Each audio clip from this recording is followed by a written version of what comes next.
What up? What up? What up? What up? What up? What up? What up? What up? What's happening? Beautiful people. What's happening? Tis your Uncle Geoff in the house, in the place. Welcome to the First Church of Holy Shit. Got one plan for you. Didn't set my shit up. Here, let me go back.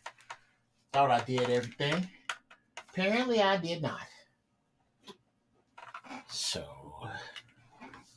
let me turn around. Need to have a different cue so I can see my shit before I put it up, and I don't. Now, we about to kick out in this water. What's going on, people? Hi, everybody. Let me know how my sound is, if I'm coming in crystal clear as I should be. Let us hope that y'all can hear me and hear me well. In the words of my Uncle Smitty, when he was talking shit to his kids, or whomever for that matter, hear me and hear me well. Hoping your Sunday finds you wonderful, as mine has found me, as in above ground and on this side of the bars. Everything else I can work out. I can make all the rest of the shit happen. As long as I'm above ground and on this side of the bars. Let's see who up in her. Christopher Perkins was first. Was happening. Diverse up in here. Well, where's my sheet at? He right. Touche, nigga. Gotta get you your sheet.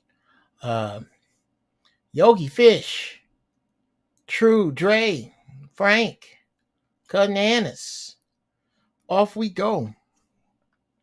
I sure appreciate y'all for spending your Sunday with me. Let me get my camera driving me crazy, cause it ain't. There we go. Bring it down just a goddamn smidge. Okay, that's too low. All right. Brother Eric Harvey. There we go. Peace to the balls. Peace to the balls. What is going on? What in the... Tom, Dick, and Harry. There we go. So, maybe the camera ought to be like that. Then, you don't have all that shit in the shot, and that's how the shot's supposed to be, dumbass. All right.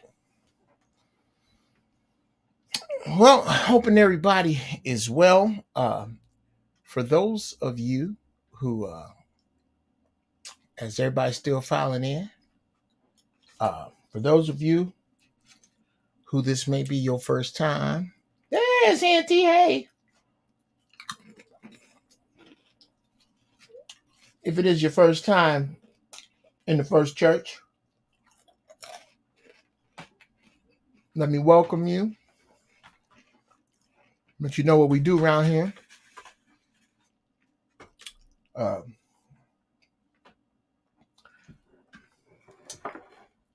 was tired of regular church. Tired of the hypocrisy.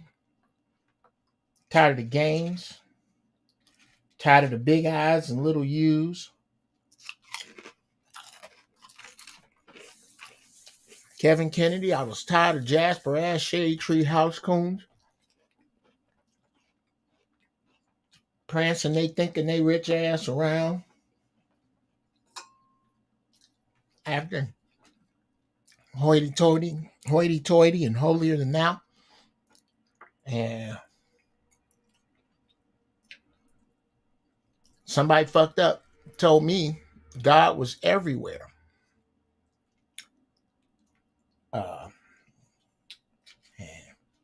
Saved me 10%, never miss a game. Forced me to switch all my soul insurance. So forced me to save 10% on my soul insurance by switching to Don't Go. And I decided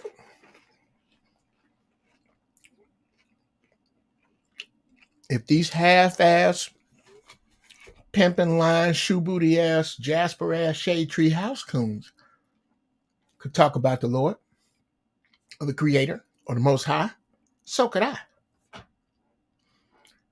So, here at the First Church of Holy Shit,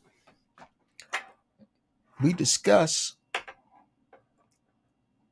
the Creator without a name. Because in order to believe that God has a name, you have to believe a man. If you believe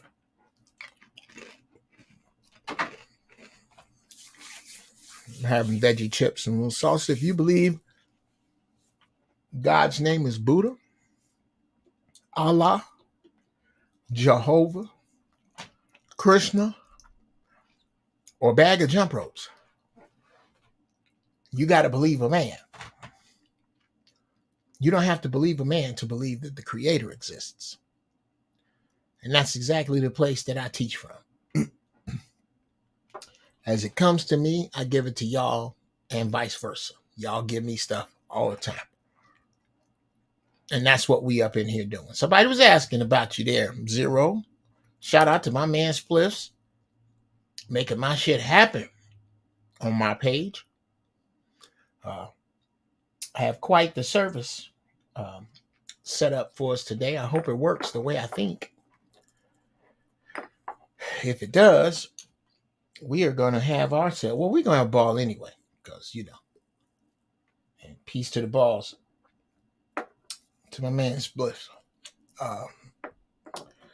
We're going to have a wing ding in here anyway, because y'all know that's what we do. And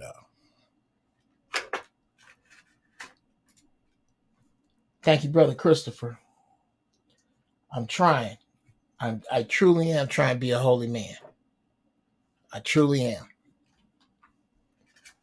Trying to be as holy a man as I can be. With that said, what we like to do is pray first, then we smoke. And as I told y'all, for the whole month of December, straight mullein, smoking mullein all this way. I gotta go get me some more. Some mullein ashwagandha. I gotta make me a mullein ashwagandha run. So, like I said, what we do out the gate is first we pray, then we smoke. All right? Bow your heathen ass heads.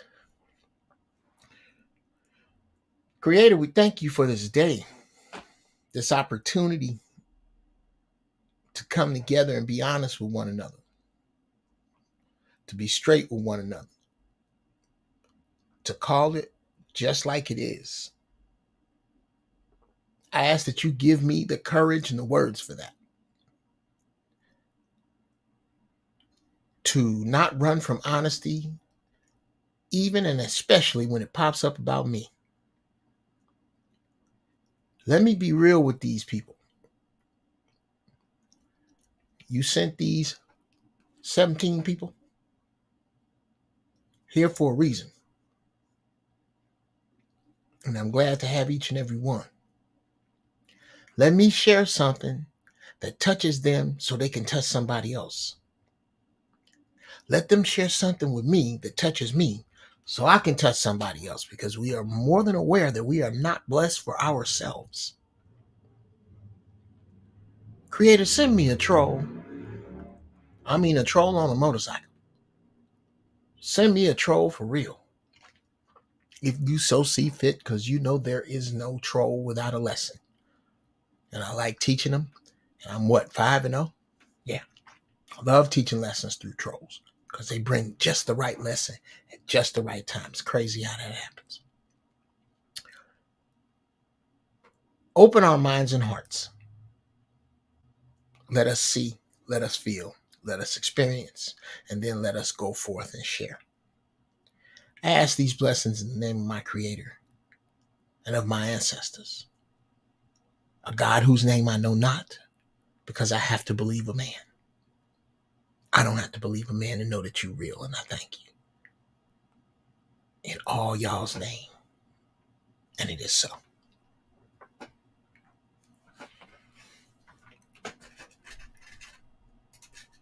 Can I get a nigga? Amen. Can I get a nigga? Amen. There we go. Look at Frank White already out in the front with it. What? Henty already out in the front with it. Anthony Thorpe, what the fuck is that?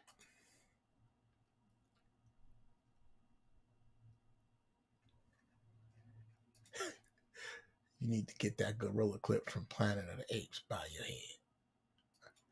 Okay, I'm gonna find it, man. Help me find it. I don't even know what you're talking about, but I think I do.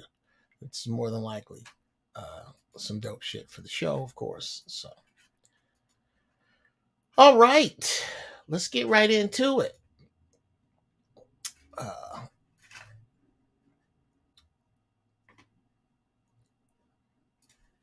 Today's sermon: when your failings license others. How about that one? Huh? Oh, there's more.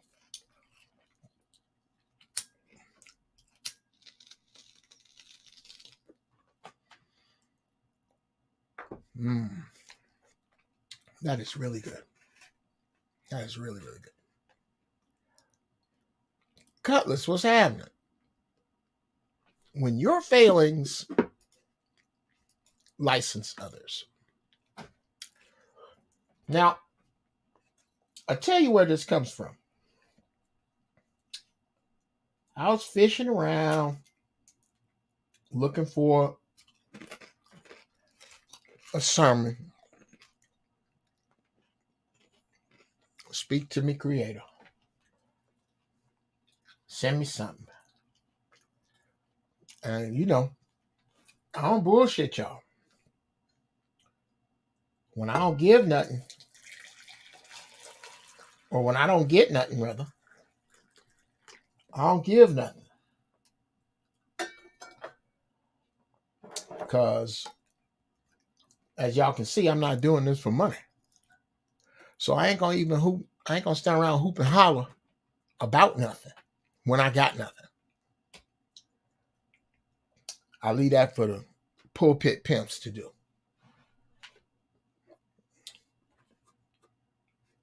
So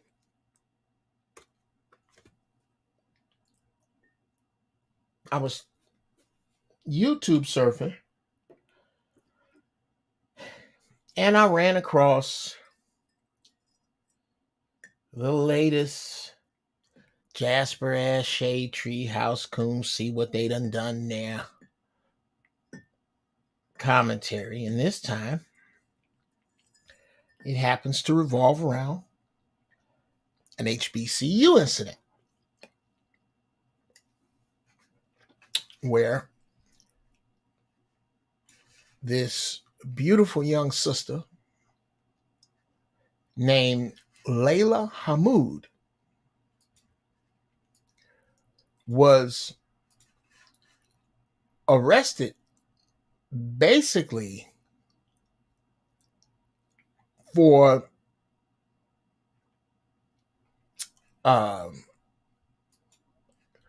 being disruptive in a college classroom.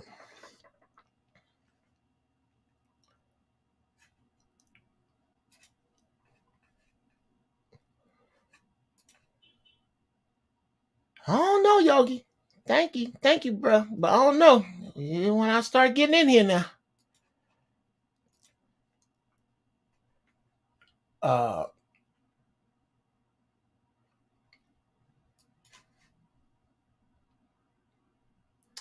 wow. I'm playing Wolfenstein 2, a game about killing Nazis and white supremacists. Is that on Xbox? Uh, anyway, this young sister was arrested. Uh, albeit unfairly, fuck you, man. She was arrested.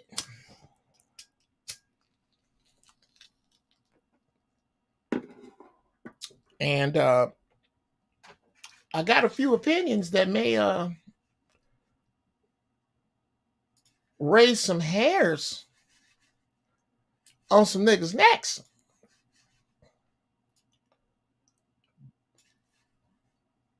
Because of how I feel about it.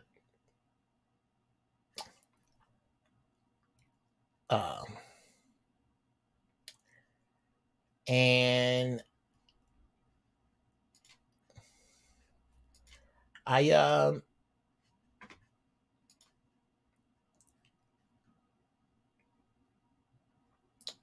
I wanted to share it with y'all.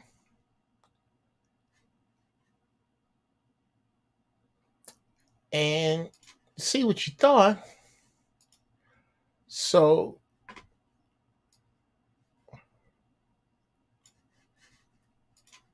and again, as far as I'm concerned, there are no wrong answers.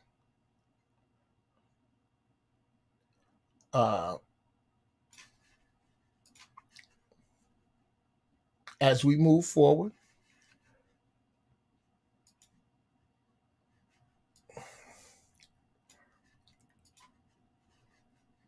you may not agree with me,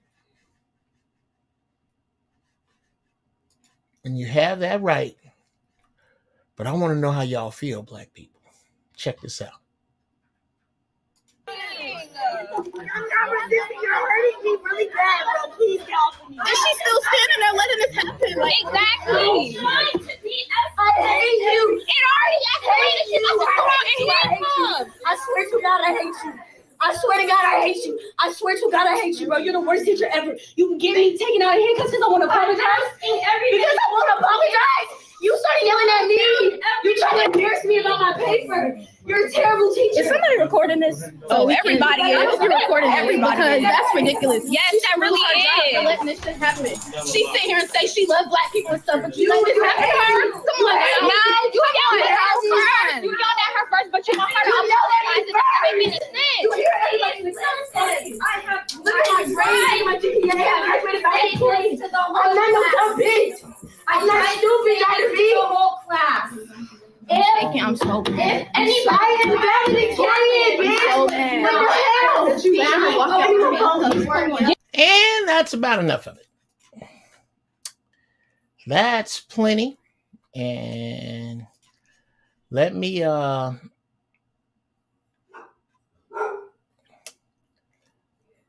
get some music playing up under me so that I don't catch no grief from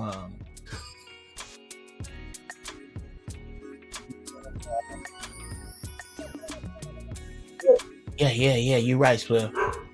I should have started the music first, huh?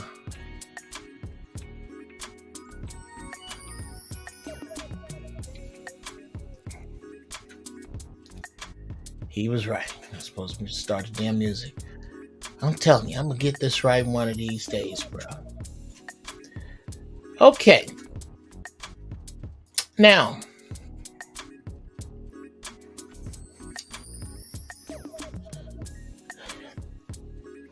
remember, does that make sense for you, Christopher Perkins? When your failings license others. Oh, that's funny, true. When your failings license others.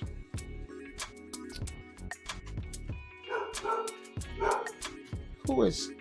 Baby, what that dog barking about? Let me close my door. Because my dog, if you get near my house, she gonna let me know. She don't play. And you fuck around, She'll take a piece. She didn't. I didn't save myself from lawsuits a couple times. All right.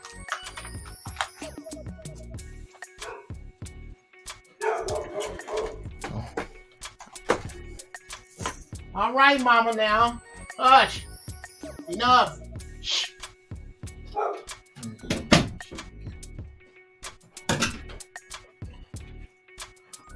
All right.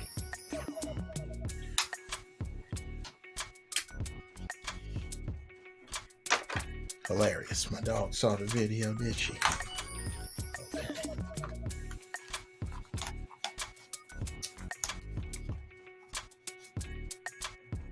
Okay.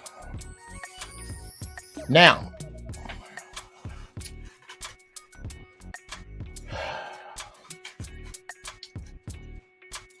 seeing that and understanding that this sister was unjustly arrested, as I watched it, a few things came to mind.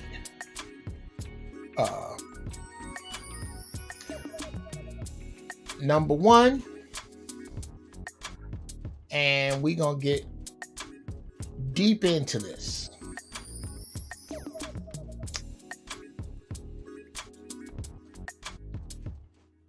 This is entirely the fault of Black people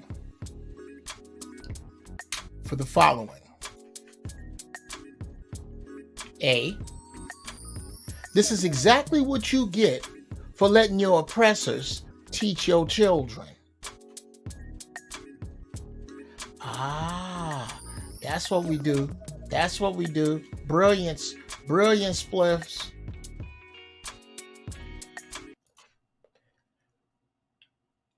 I'm going to play the music under the clips. And we're going to snatch this one down as soon as I get done.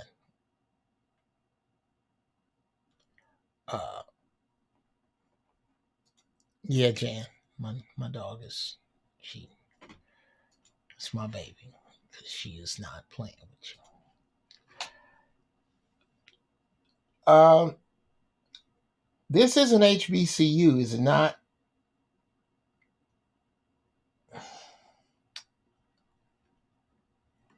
If we cannot fund them,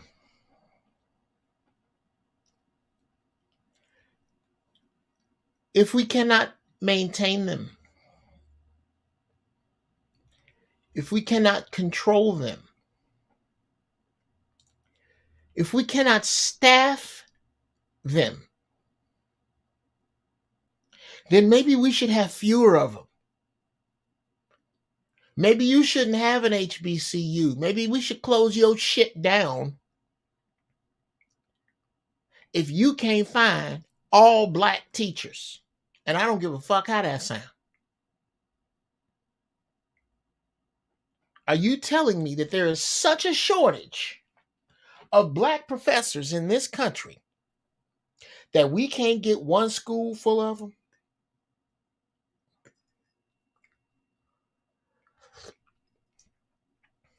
How about 10 schools? How many HBCUs are there? How about we cut that in half and close up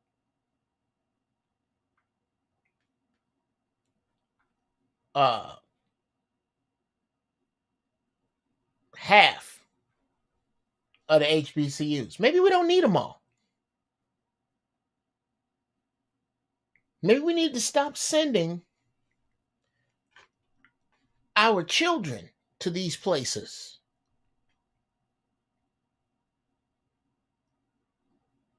where the oppressors still reign and send their kids.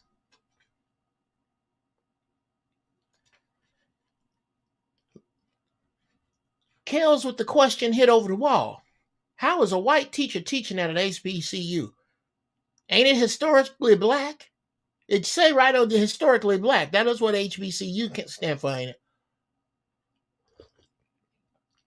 Are we that short-handed? Shout out to Dr. Umar finally getting in school and doing his thing. I wish that brother all the best. I don't give a fuck if he took the money and put it on 33 Black at the riverboat. He got the right idea. Shout out to him. Much love to Dr. Umar. Try to get him on the show. Real talk.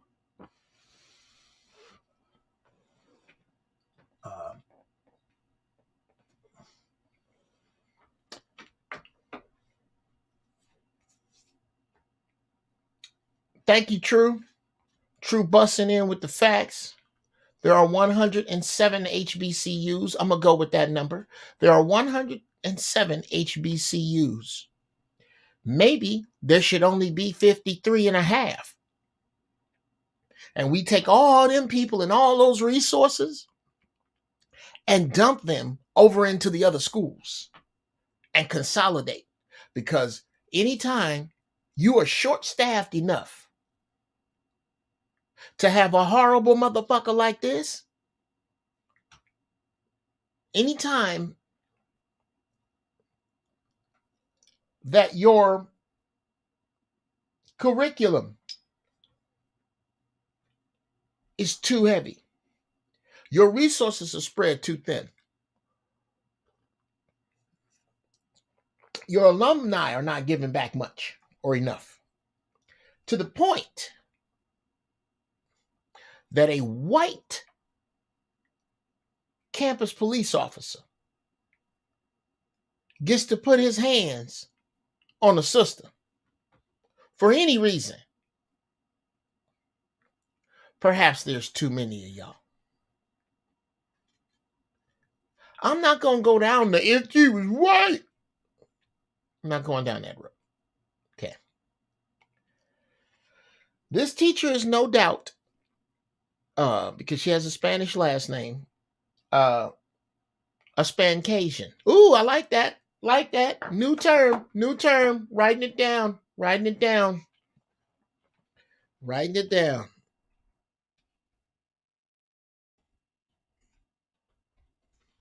Self-explanatory.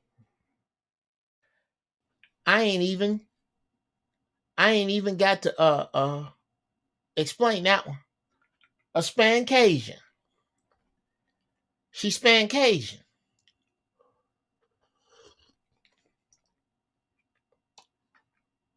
This what you get.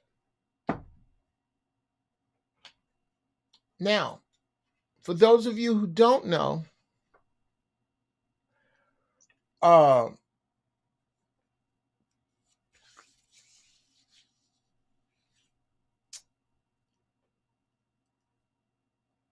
she was arrested and detained, and the whole deal was, apparently, right before the class,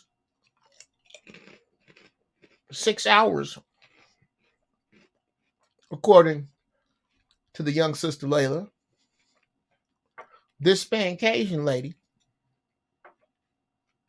told her that her work that took her 2 weeks to do was incorrect, would not work for a group assignment that was a final. More on that later.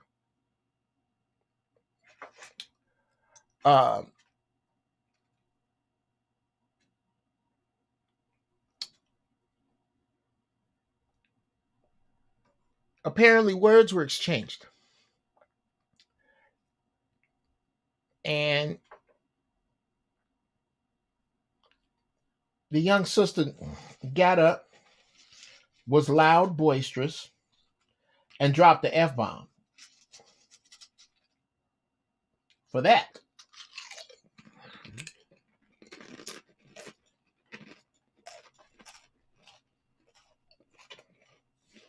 B, this young sister was right with the 6-hour notice being out of pocket.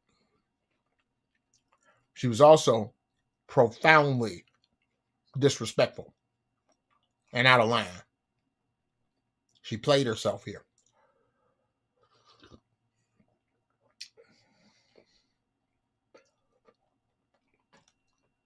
we are definitely going to delve into one, feminine energy. Two, black feminine energy. Three, young black feminine energy. Four, young black feminine energy impressed, amplified, battery in the back by the 21st century propaganda.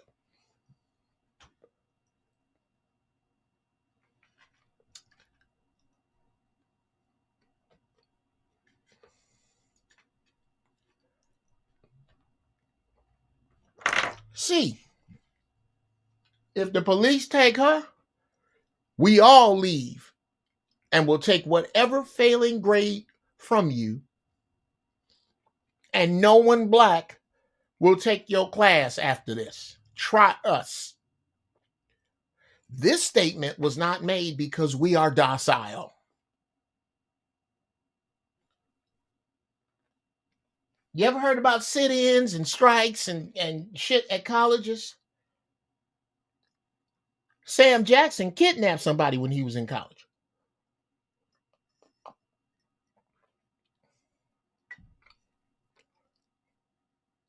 What happened to the fiery, youthful students that were idealistic with very little world knowledge that meant business?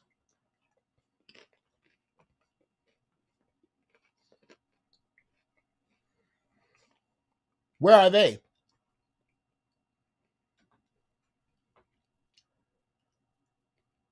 So A,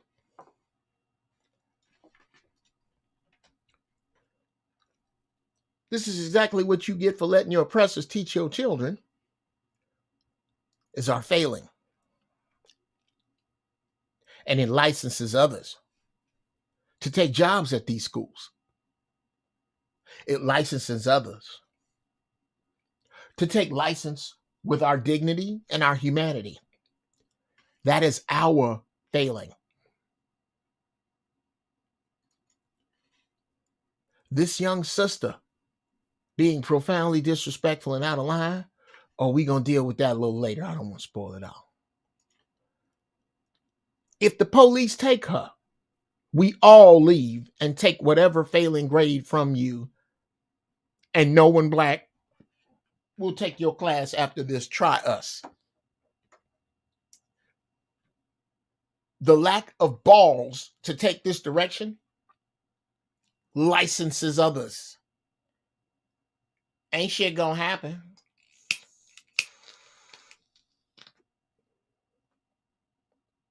What you gonna do, nigga? You let somebody... What you gonna do now, nigga? You let us kill your little boys in the street, and then you let us put our knees on your grown-ass men and kill them in the street, and then you let us take your women hostage, and they show up missing or dead, and you don't do shit.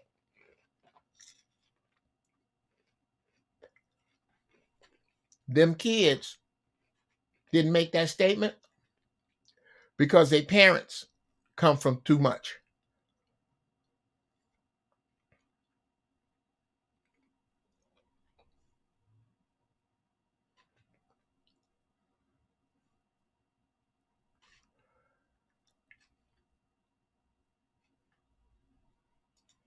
So you're not going to get that. And since you're not getting that, you're getting the garbage that you're getting. And you are most definitely getting some goddamn garbage. Now,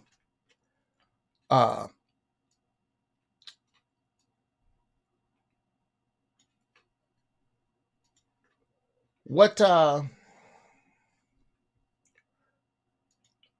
I took the liberty of doing is I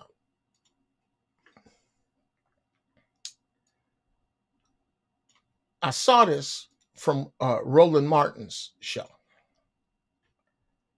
So under fair use fair use, fair motherfucking use. We gonna go just off of Roland Martin's show critiques and comments. Again, those of you who know me well know that I am by no means a Roland Martin fan at all whatsoever. Shout out to Tariq Nasheed with, if not inventing, popularizing the term butter biscuits. And the Porky Pig shit he does on him is not only hysterical, but dead ass accurate. What's up, Tariq? Hey, man.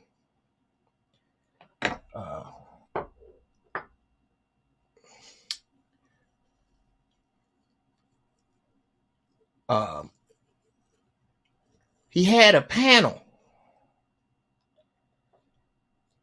And again, another one of these so-so talking head panels of black folks not talking about much. And that's exactly what this was. And I'm not necessarily knocking them all as much as I am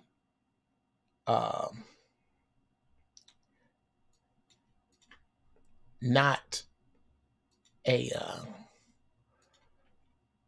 proponent of what it is these people got to say. I think it's kind of milquetoast where they come from to bring you up to speed. And furthermore,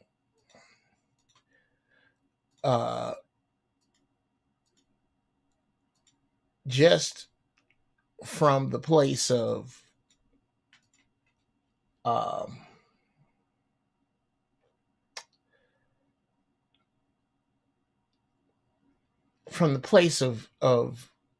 just talking head boredom. I had no choice but to bring this to you. But understand that the only way I can hang around these people would be to smoke weed and have them smoke some as well. So the following videos will be played at Uncle Geoff's weed speed. Nothing is wrong with these people. I just slowed it down so that they would sound like perhaps we were smoking weed together, which I'm hoping will make this a lot more palatable for you. Now, this first speaker,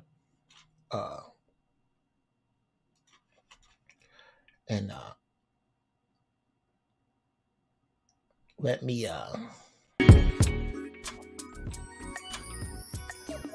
I like the way it plays slow and then get up to speed, almost like the old school record players. This first cat you're gonna listen to is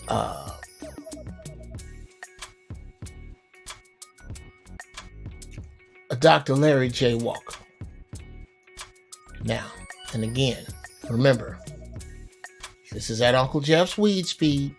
Nothing is wrong with your shit. It's just the only way that I could sit through this.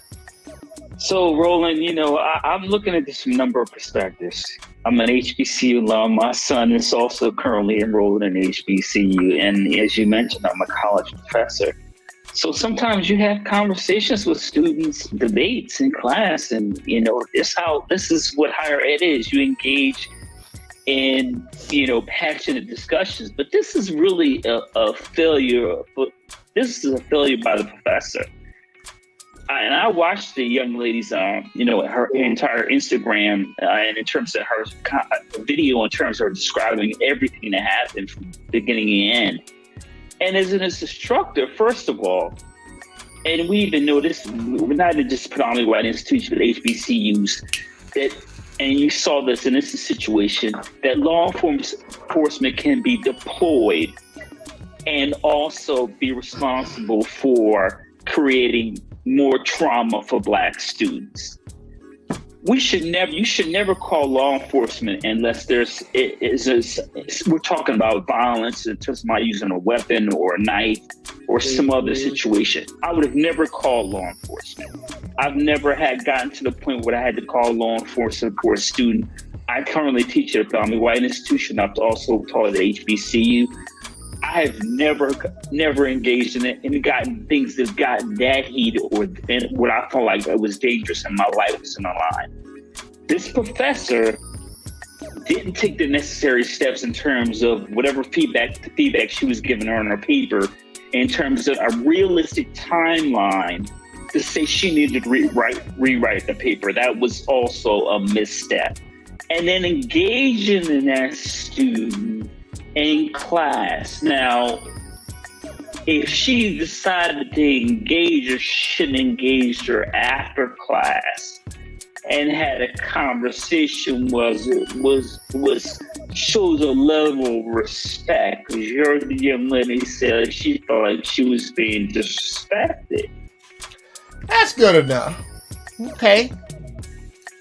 Yeah. Shout out to Dr. Larry J. Walker. No diss on the face of things. No diss, bro. No diss. I don't disagree with you. I'm not going to... I don't know what subject you teach. I don't know what university you teach at. I just know that, again,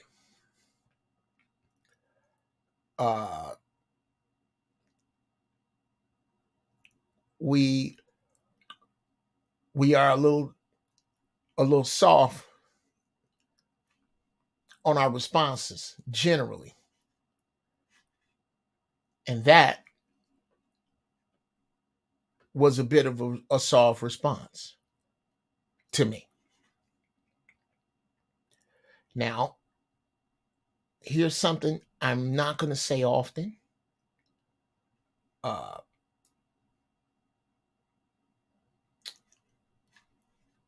Something that almost turns my stomach to say.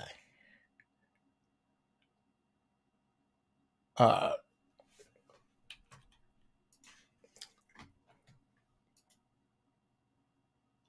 agree with Roland Martin.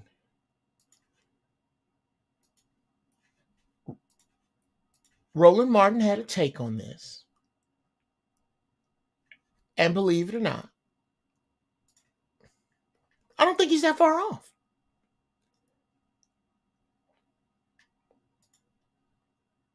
I think Roland made a lot of sense here. Check this out. These things happen. The job of the professor. Whoops. Gotta turn the music back on. Because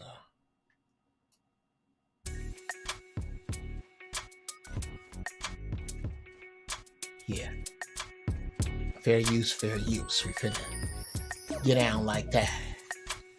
So see, now it's something different. Because I put my music up under. And again, because Roland is hard to sit through, we gonna play him at Uncle Geoff's weed speed. Here we go. And this is the key. The person who is the one who should be de-escalating is the professor. Is it just me, or is this shit a lot easier to watch? When you slow it down and they sound like they slur in their speech, because now they got an excuse, they high. The job of the professor, and this is the key, the person who is the one who should be de-escalating is the professor. And second of all, what you don't do is demand someone apologize. What you say is, young lady, you and I can have this conversation after class. I have office hours, but I'm gonna be moving forward with the rest of the class. There's a way for you to do it. If you're gonna tell a student to redo an assignment, you don't do it in front of the other students. Absolutely. Because guess what? Folks don't show out. And can I just add? I'm just saying. Edited out of the video. Now,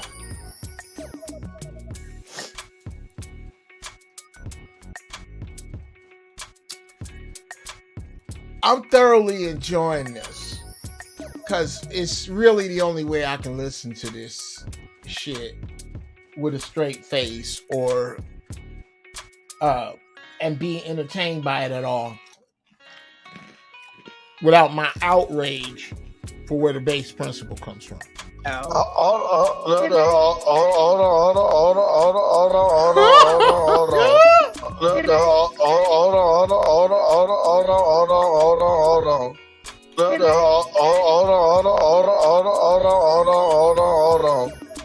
Hold on one second. After this point here. And if the student continues to be unruly, if the student is yelling and screaming, the professor should say, let me know when you're done. And what you do, you don't heighten tensions. Right. You sit there. What you do, Rose? And let them show their ass. What you do now? Wait. What you do? And let them show their ass. Do what now? Let them show their ass. Let them show their ass. Okay. Do let what? Them show their ass. Okay. And you sit there and say, are you now done?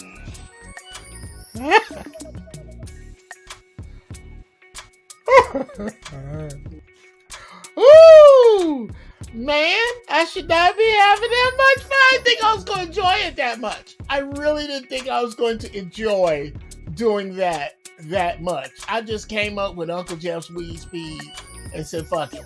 Well, I'm just going to play it at half speed because it's just,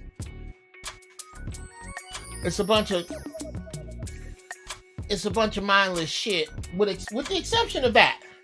Don't let me play my hand.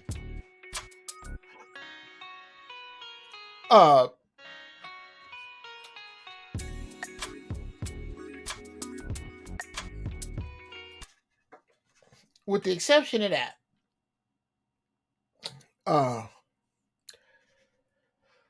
And I never thought, you know, I never thought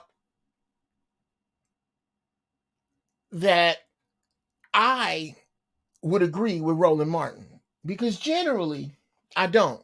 He's still on some bullshit for ambushing Dr. Umar with them people. Right? Right, Booba? That's Marley. She's chiming in. That's right. That ambush shit he did was on some bullshit. Generally, like I said, shout out to Brother Tariq Nasheed for popularizing, if not inventing, the term butter biscuits. He's absolutely right. I don't ride with him. See, that's where we need to do that puppet shit, Zero. We need to get into that puppet shit, Doc. We need to be fucking with that. We can do some ignorant shit with that. I don't agree generally with his philosophies. I'm not at all. I ain't on no kind of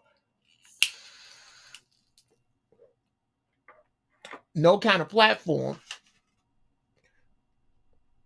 with dude with regard to black people and anybody else who's trying to operate in this crumbling system.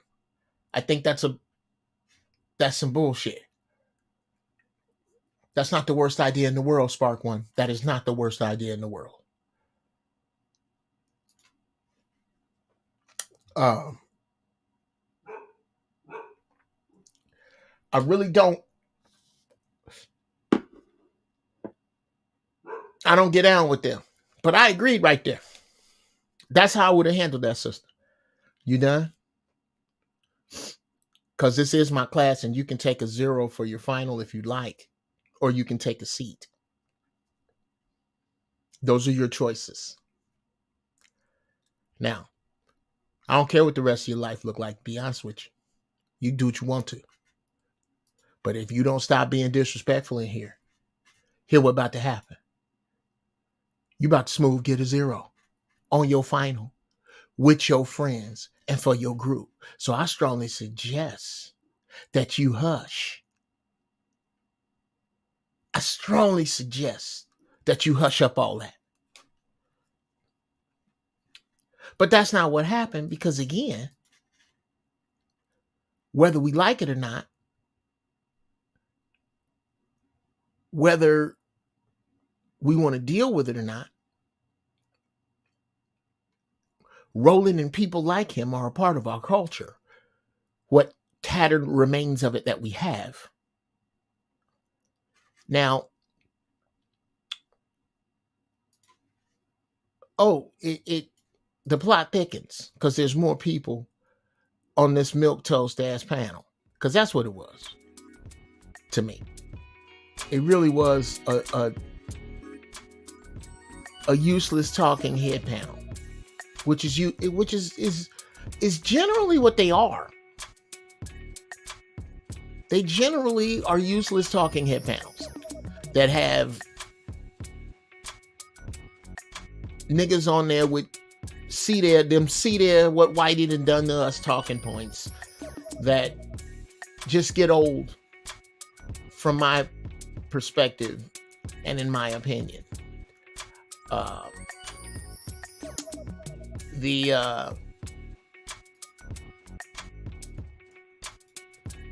One such woman is Erica Savage. Now, because it was so much talking headery, I'm not going to make you sit through all of it. I'm just going to play the part of hers that is relevant to what we discussing, which most of it was not. To really be honest with you, no diss to the sister from the place that she looks really smart. She sounds articulate. Look at all these books behind her.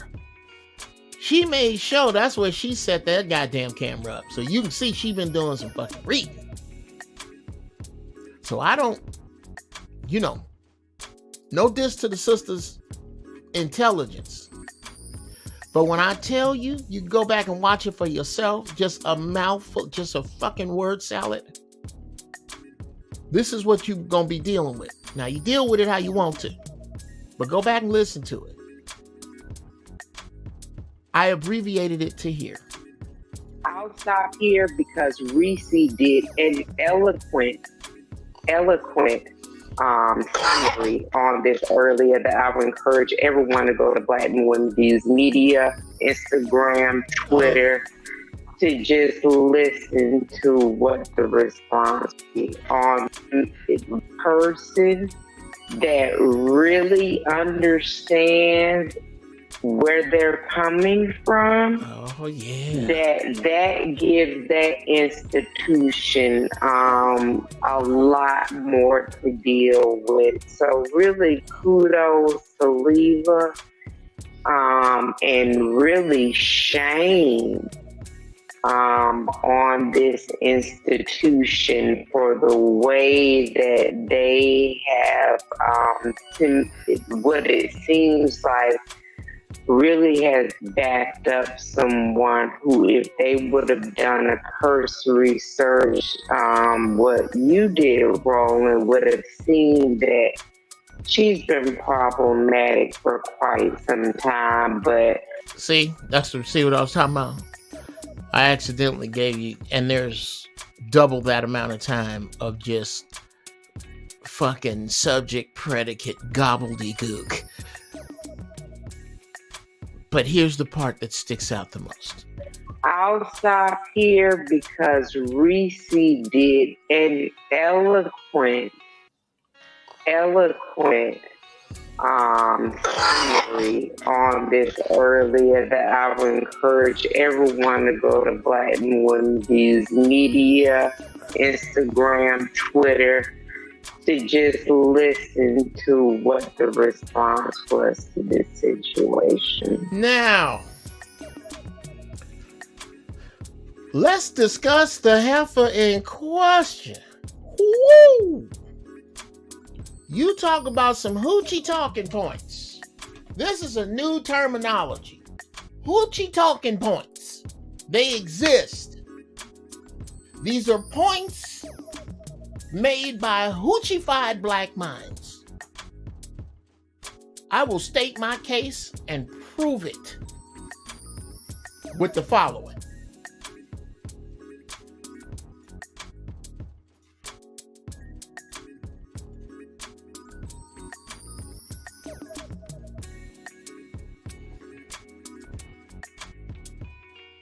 Pay close attention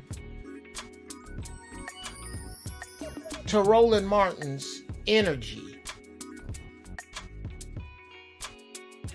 when he invites her in. What do you have to say? Oh, I gotta do that. Tell me this cat don't look like he just smoked some quality shit at Uncle Geoff's Sweet Speed. What do you have to say? Well, I want to be clear about a couple of things. Number one, this is some good shit. This is not simply a case of the police removing Layla from the classroom. She was handcuffed, aggressively manhandled. The weight of this police officer was put on a 5'2" petite young lady. She doesn't look so petite in that video because she has a big sweater on, but she showed that she's a skinny little, short thing. Now, apparently, if she was, let's just say, Lizzo size or Queen Latifah size, the weight of a police officer makes a difference. She's a black woman. Makes no difference. Hoochie talking point number 1. She was handcuffed for hours.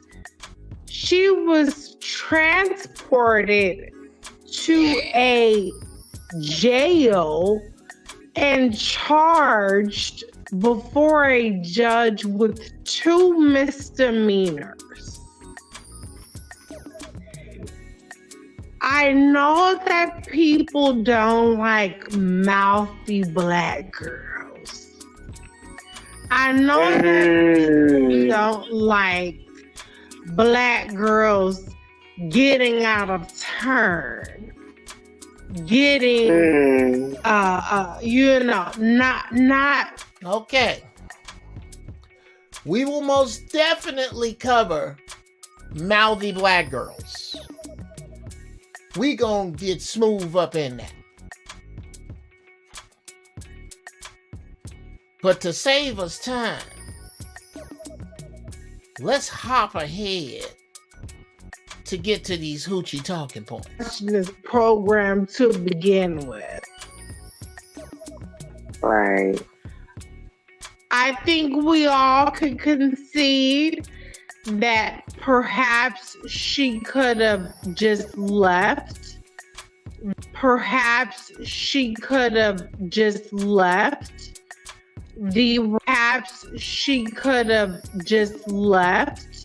That perhaps she could have just left the room, but she was not given that chance by the police officers before he handcuffed her. Hoochie talking point number 2. The girl admits herself that the brother involved in this tried to de-escalate the situation. Wouldn't that be the time for her to leave?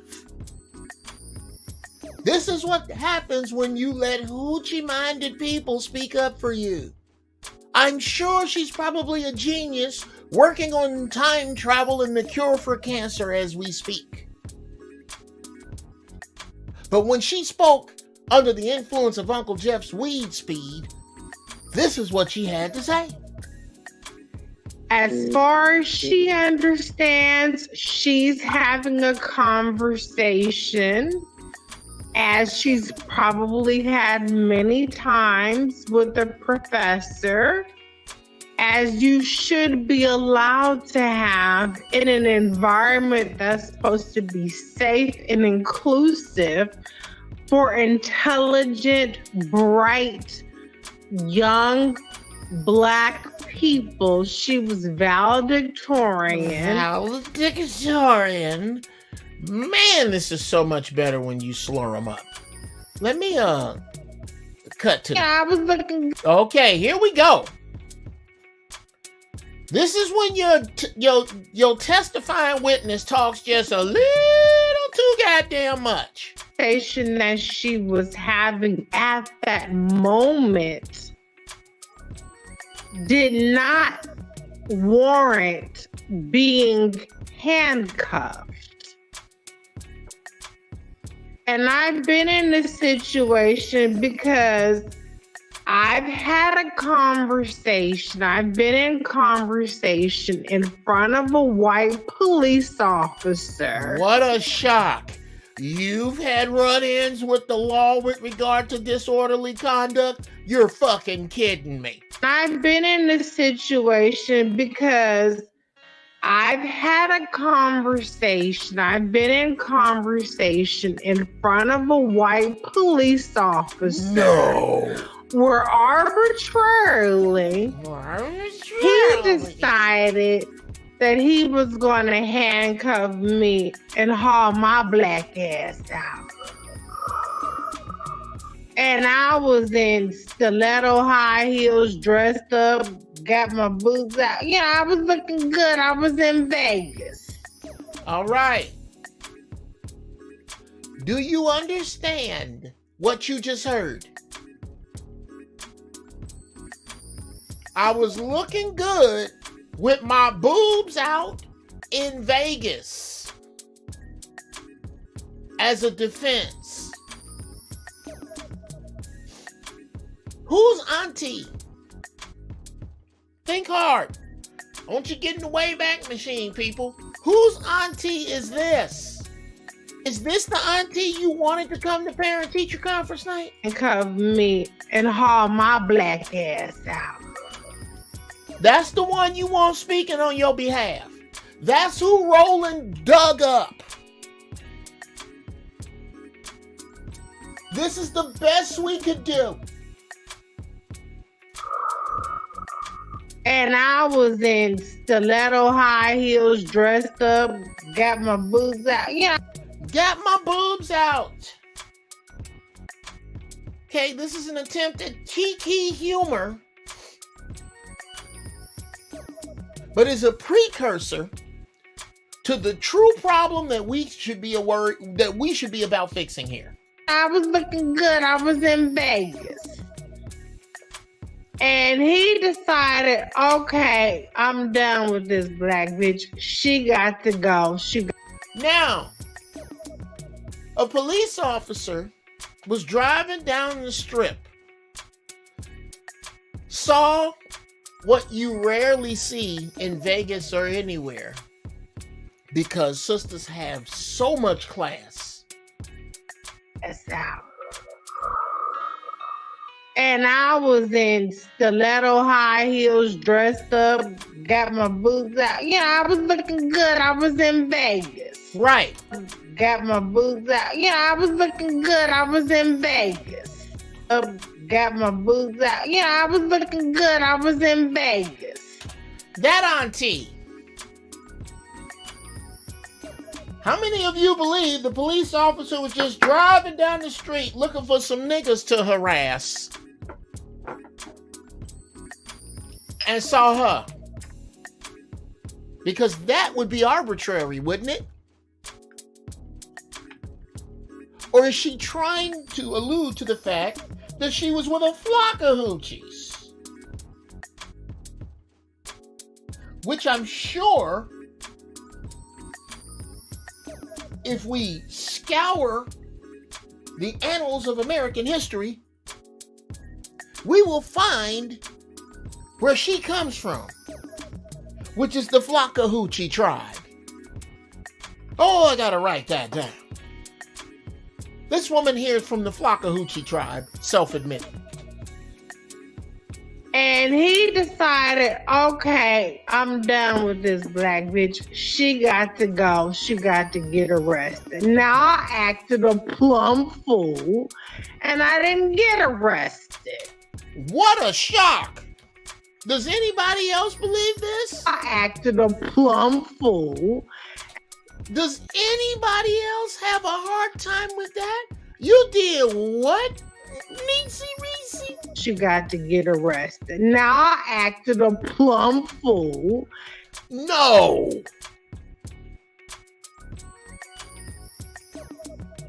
So you was in Vegas with your boobs out in stiletto heels and decided to collect yourself in the interest of the image of black women. Is that what you did? She got to get arrested. Now I acted a plumb fool, and I didn't get arrested. But I was still handcuffed. My arms were sore the next day. I was like, why are my arms sore? Enough. Enough.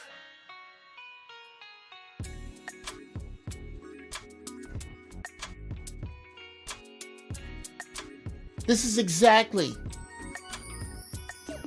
what is wrong with what we're dealing with right now.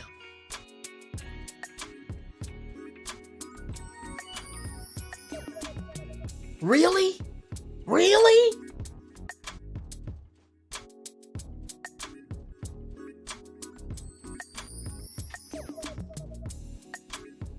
This is why I take issue with the young sister.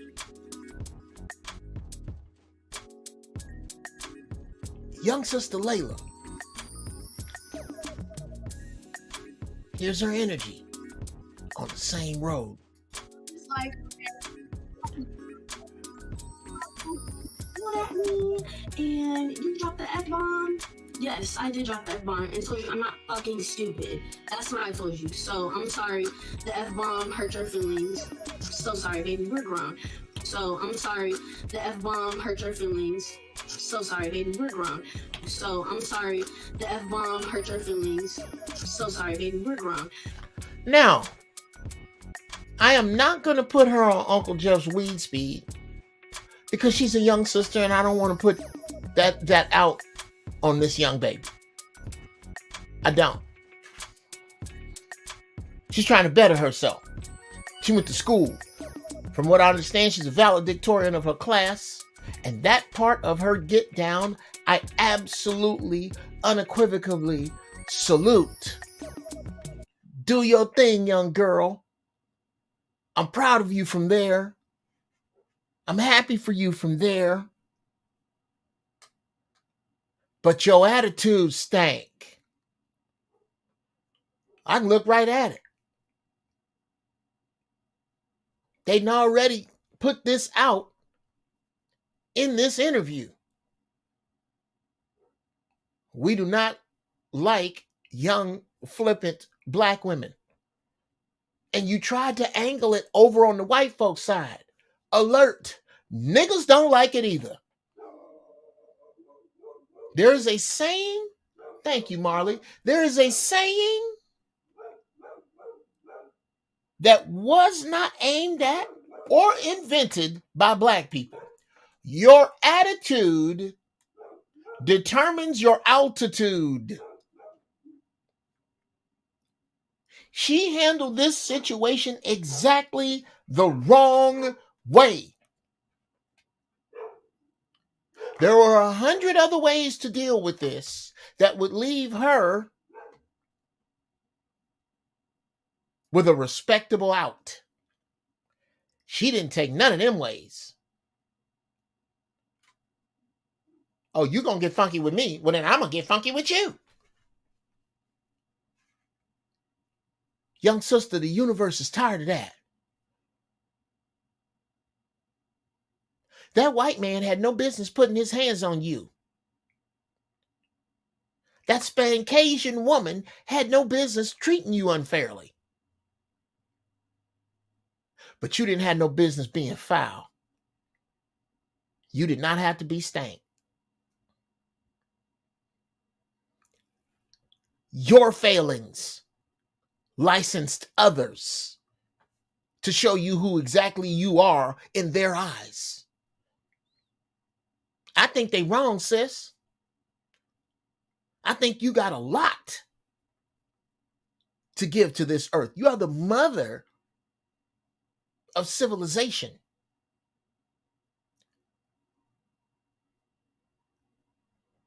Absent them long fake nails, absent what I am guessing is fake braids, because people with real braids don't have to push them out their face all the time. You're not just doing that because your hair is flowing. You're doing that because your brain is telling you that something foreign to your body is close to your face.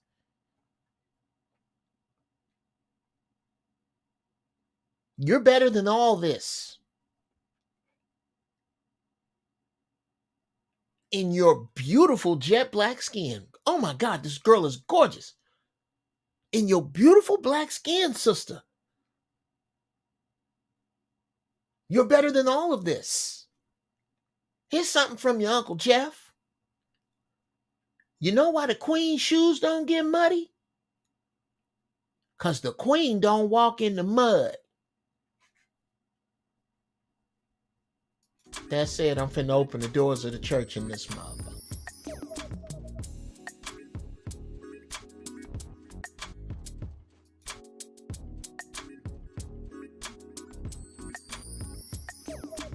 Yeah, I'll say that comment. I'll say that talking pocket when we get back. Now,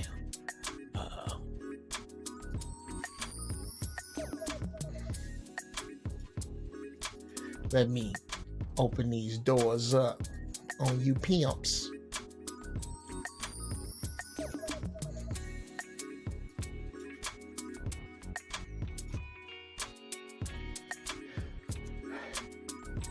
That there is the StreamYard. Now y'all done some big talking. What y'all talking about?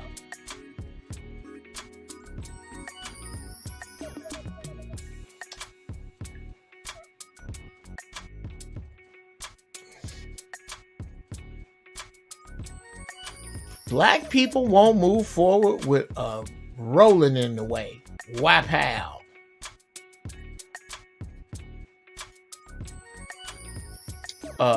I agree with that. I ain't looked over on Facebook. I mean, on YouTube. But you niggas is horrible if you ain't hitting the like button. Y'all know how important that shit is.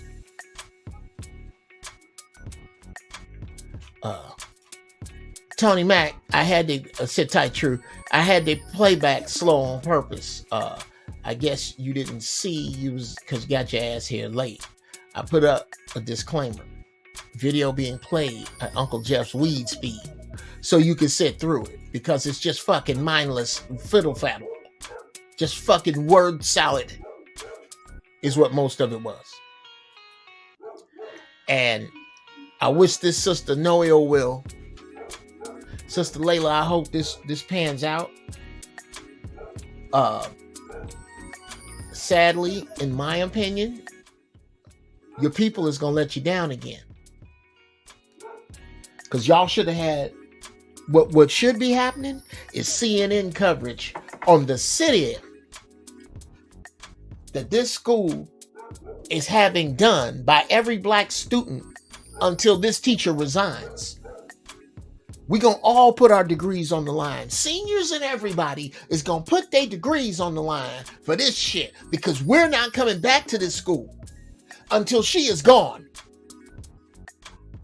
We're not spending no more of our money, whatever that means, whatever happens, whatever life consequence, we're going to knock this shit off. And she needs to be replaced by a black man. Not a black woman, a black man. I said it. True, what's cracking? What's on your mind there, Cat Daddy? What's happening, man? That whole situation. Yeah. Can't say I haven't seen it before. I saw it happen when I was in school, but it never escalated that far. Mm-hmm. Teacher would say something. Lord. The teacher and the student will go back and forth. They might get heated, and the student will walk out. That's some of the examples I saw. But to call the What's up, y'all? To call the police on something that should have been handled within a few seconds, the teacher just made that worse. And then all the drama and the extra shit, people just standing there recording. It just, a lot of it's just unnecessary. Fucking right. Right? That okay. Tony Mac, in the cockpit of the Oldsmobile. How are you, brother? What's going on, family? How's it going, Uncle Geoff Brown? I am well, sir. Have you is seeing this here your first time seeing this get down with the young sister and the teacher, or had you heard of this? Honestly, this was my first time hearing about it. I also showed up at church late. I was out trying to get some money. I'm sorry, y'all. Look so here. I didn't get your paper. Yeah. But someone in the chat had explained it to me a little bit later. I got on it. I was like, oh, okay, he's doing that on purpose to give us a little Texas chop and screw with elevation. I wasn't mad at it. We needed that. Well, I'm here with it now, brother. My man Kells really has the shitty question of the day. And it's not his fault that it's a shitty question. It's our fault that it's a shitty question. What can we do to support her and make sure shit like this doesn't happen anymore? Well, I don't have Ideally, an answer. ideally you check that teacher. If not, replace her. But she'll just go teach somewhere else and pull the same shit. Well, You gotta get some things right, man, because they knew that she was that kind of teacher when they hired her. I don't mean to interrupt, big knew- dog. I don't mean to interrupt. Can y'all brief me, because I missed the other part of the show of what actually happened? Because I got to the part where it was Roland Martin talking to 3 people. okay. Just a short of it. Well, Tony Mac, I tell you what I'm gonna do. I'm gonna pull your ass out for a second, and I'm gonna try to bring Annis and Spark one in, and then you can jump back in on our conversation, because I do understand that you were late for church, but you can't come in and ask us to give you the goddamn cliff notes right now. That's not fair to everybody else. That's just the same thing with cousin Annis, who, yeah, let me give you a rule of thumb, cousin Annis. If you can hear it, we can hear it. So that I can cut this shit later, I can't. It's gotta be silent. If it ain't, I understand. Because I understand you got shit to do. Your world don't revolve around mine. But when you bring it all in here, it kind of it crashes into. Now, here's a question that Brother Kells brings up that holds a lot of fucking gravity. Mm-hmm. What can we all do? Because that's where we need to be.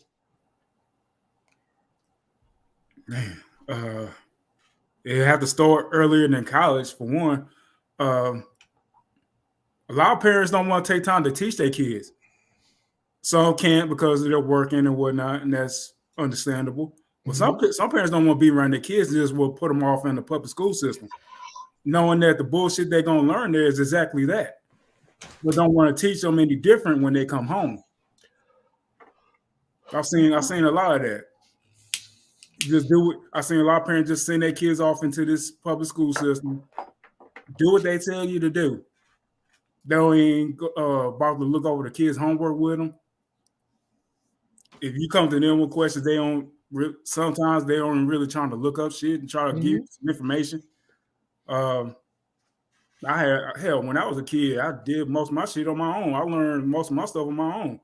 When I went to ask questions, my old man really didn't help because he didn't believe in education.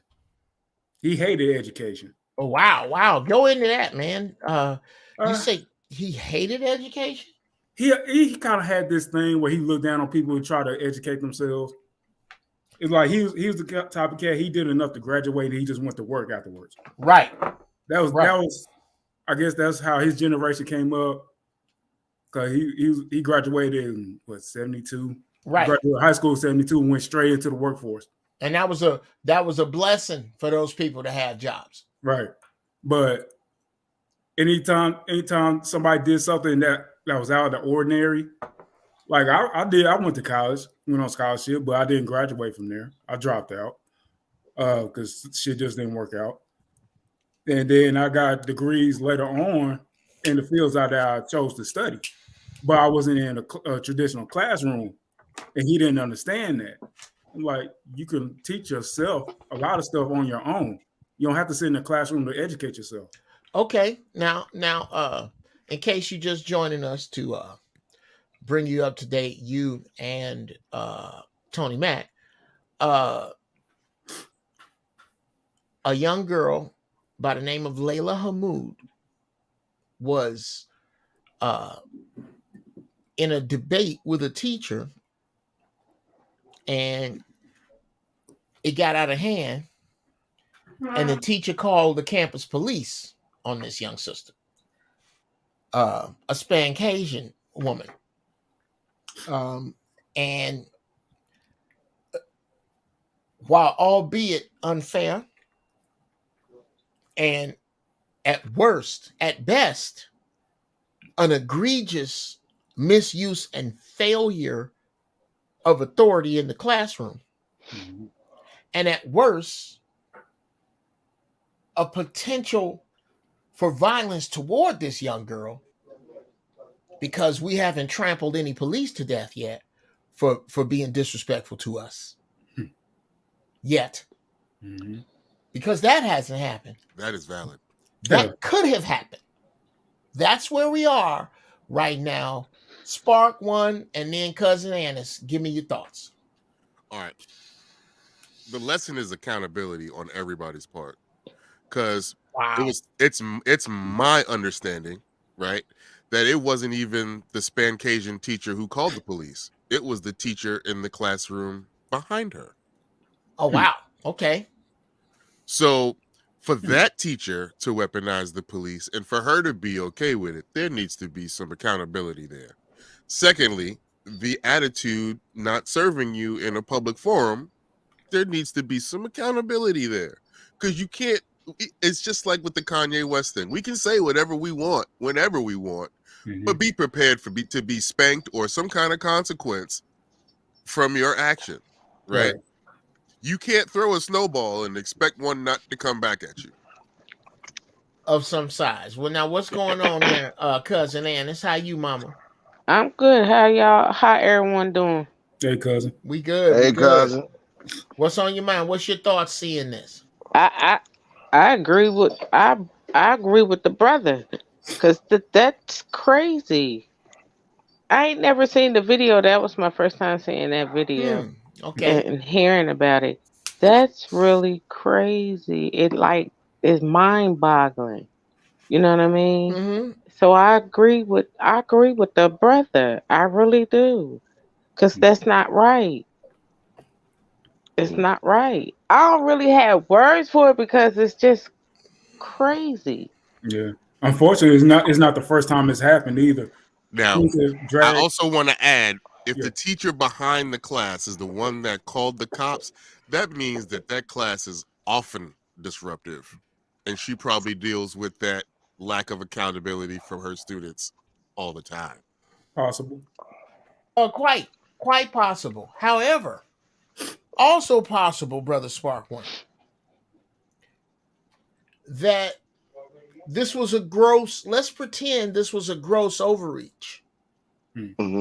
It was a gross overreach, more than likely, from another teacher not of color. Mm.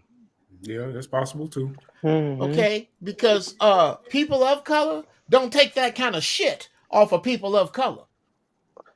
Can I ask a question? Sure. Was this a major university or was this a HBCU? It was an HBCU. HBCU. This was at a HBCU. Interesting. But I want to say something that may be a contrarian opinion. Maybe. Okay. All right, if y'all will. Now, come on, man. That's what we're here for. When are we going to realize us as melanated people, nigga, us, whatever we want to call ourselves, I'm cool with it all, as long as it ain't disrespectful. Mm. When are we going to Okay. get to a point where we're going to have to talk to that other communities?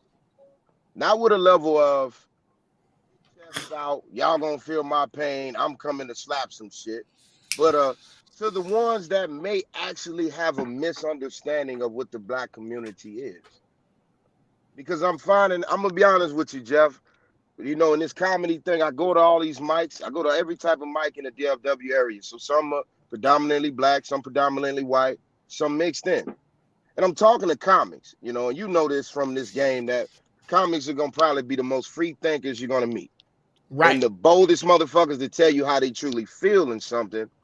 And I'm learning a lot of our issues with other communities, misunderstandings, misjudgment by these television programming, I guess I want to say, that's telling lies about all of our cultures. And I'm not on some kumbaya come together shit. I'm just saying at some point, we're going to have to put our feelings and egos to the side. They're going to have to do the same fucking thing. We're going to come with a level head so the misunderstanding wouldn't happen. Because this white, Latino, Hispanic, whatever we want to call, Latinx, all that shit, whatever, Hakuna Matata, lady is working at a HBCU. So at some point, I'm assuming she had to be some comfortable with black people. I'm just assuming this. I'm not trying to take her side of them shit. No, but I don't. at I some don't like see of that. all the other institutions you probably could have fucking worked at, why come to ours if you know you have a disdain for us? So I'm just thinking maybe she don't. They Or do it maybe she anyway. unsure. They do. They all Some do of it them anyway. do. Some of them do, but I don't know her to know her fucking thoughts. But I'm saying she's here, and apparently this situation is a misunderstanding on both parts that went too fucking far. But here's the problem. Neither one of the argument is seeing that the officers, and took shit way too far, and they often do. And neither side of the argument is seeing that that's the fucking problem in a government that backs them. Okay, I got to because stop we you look there. different. I got Can to I say stop. can I say something? Sure. Go ahead. Go ahead, brother. Okay. I think one of the larger things we need to watch here, and let's take it out of the college arena. Let's just keep it in education. Let's start in elementary school. That professor is no different from the elementary school teacher that recommends Adderall for a child because they want to pacify the child. But how do you know that, bro? Let's just be you like a clear head. You don't know her. How the fuck do you?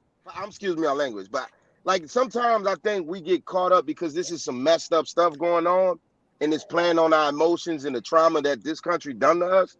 That as soon as we hear something, we just jump on it. We don't know. We wasn't there.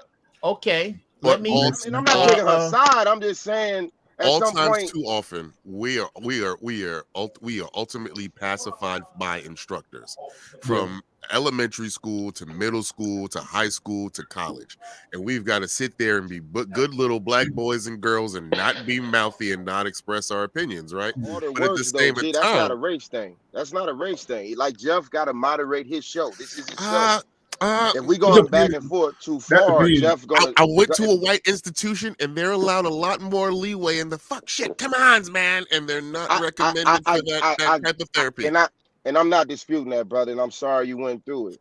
I'm only saying that having order itself isn't just a fucking racist thing. At some point, you have to have delegation. You have to have order. And if you are an orator or a fucking teacher or a professor, at some point you have to respect that professor in that lane as, hey, we gotta let him do something.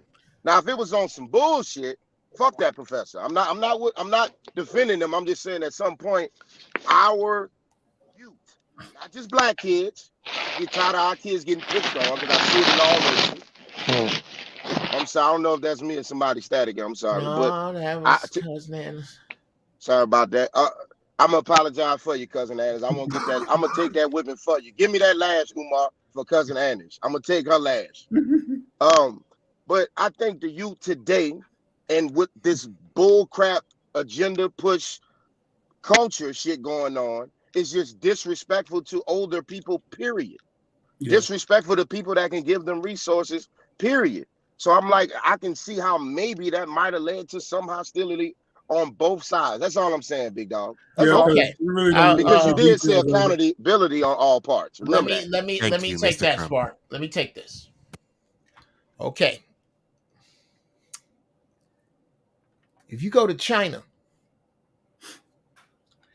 if you go to Japan, if you go to Dubai, it's going to be places I've been. If you go to Korea,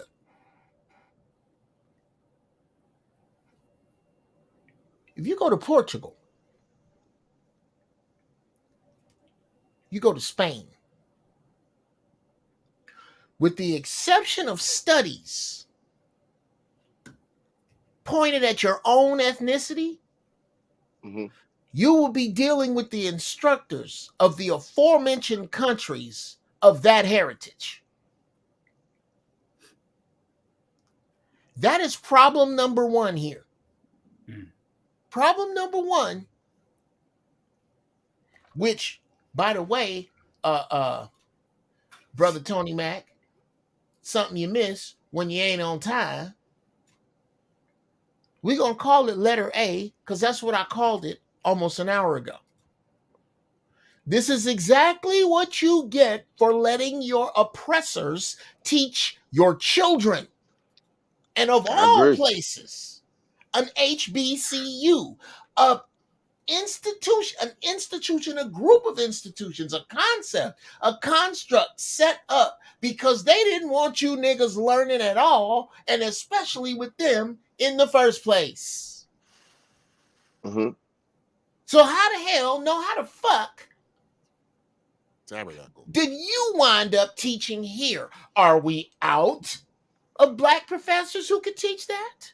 And if we are, it is me that submits to the rest of America. Maybe we have too many HBCUs. If we can't keep running water, if we can't find black men predominantly to teach class, if we cannot find a way to properly teach our children without bringing people of other races and ethnicities in to do so, then maybe, just maybe, we need to fold up all the resources on half the universities and send them to the other universities. Because I feel you. I guarantee, so this energy that the sister was out of pocket, fully covered. The youth being out of pocket with older people, also in agreement, also an entire agreement. Something I put on Roland Martin's page is that this is a failing of how we raise our children, because I can promise you, brother, I have a young, my daughter is 19 and she goes to college. This would not have been her because she was not raised that way. Mm-hmm. You ain't gonna stand up and say fuck in a room full of people under no circumstance. Mm-hmm.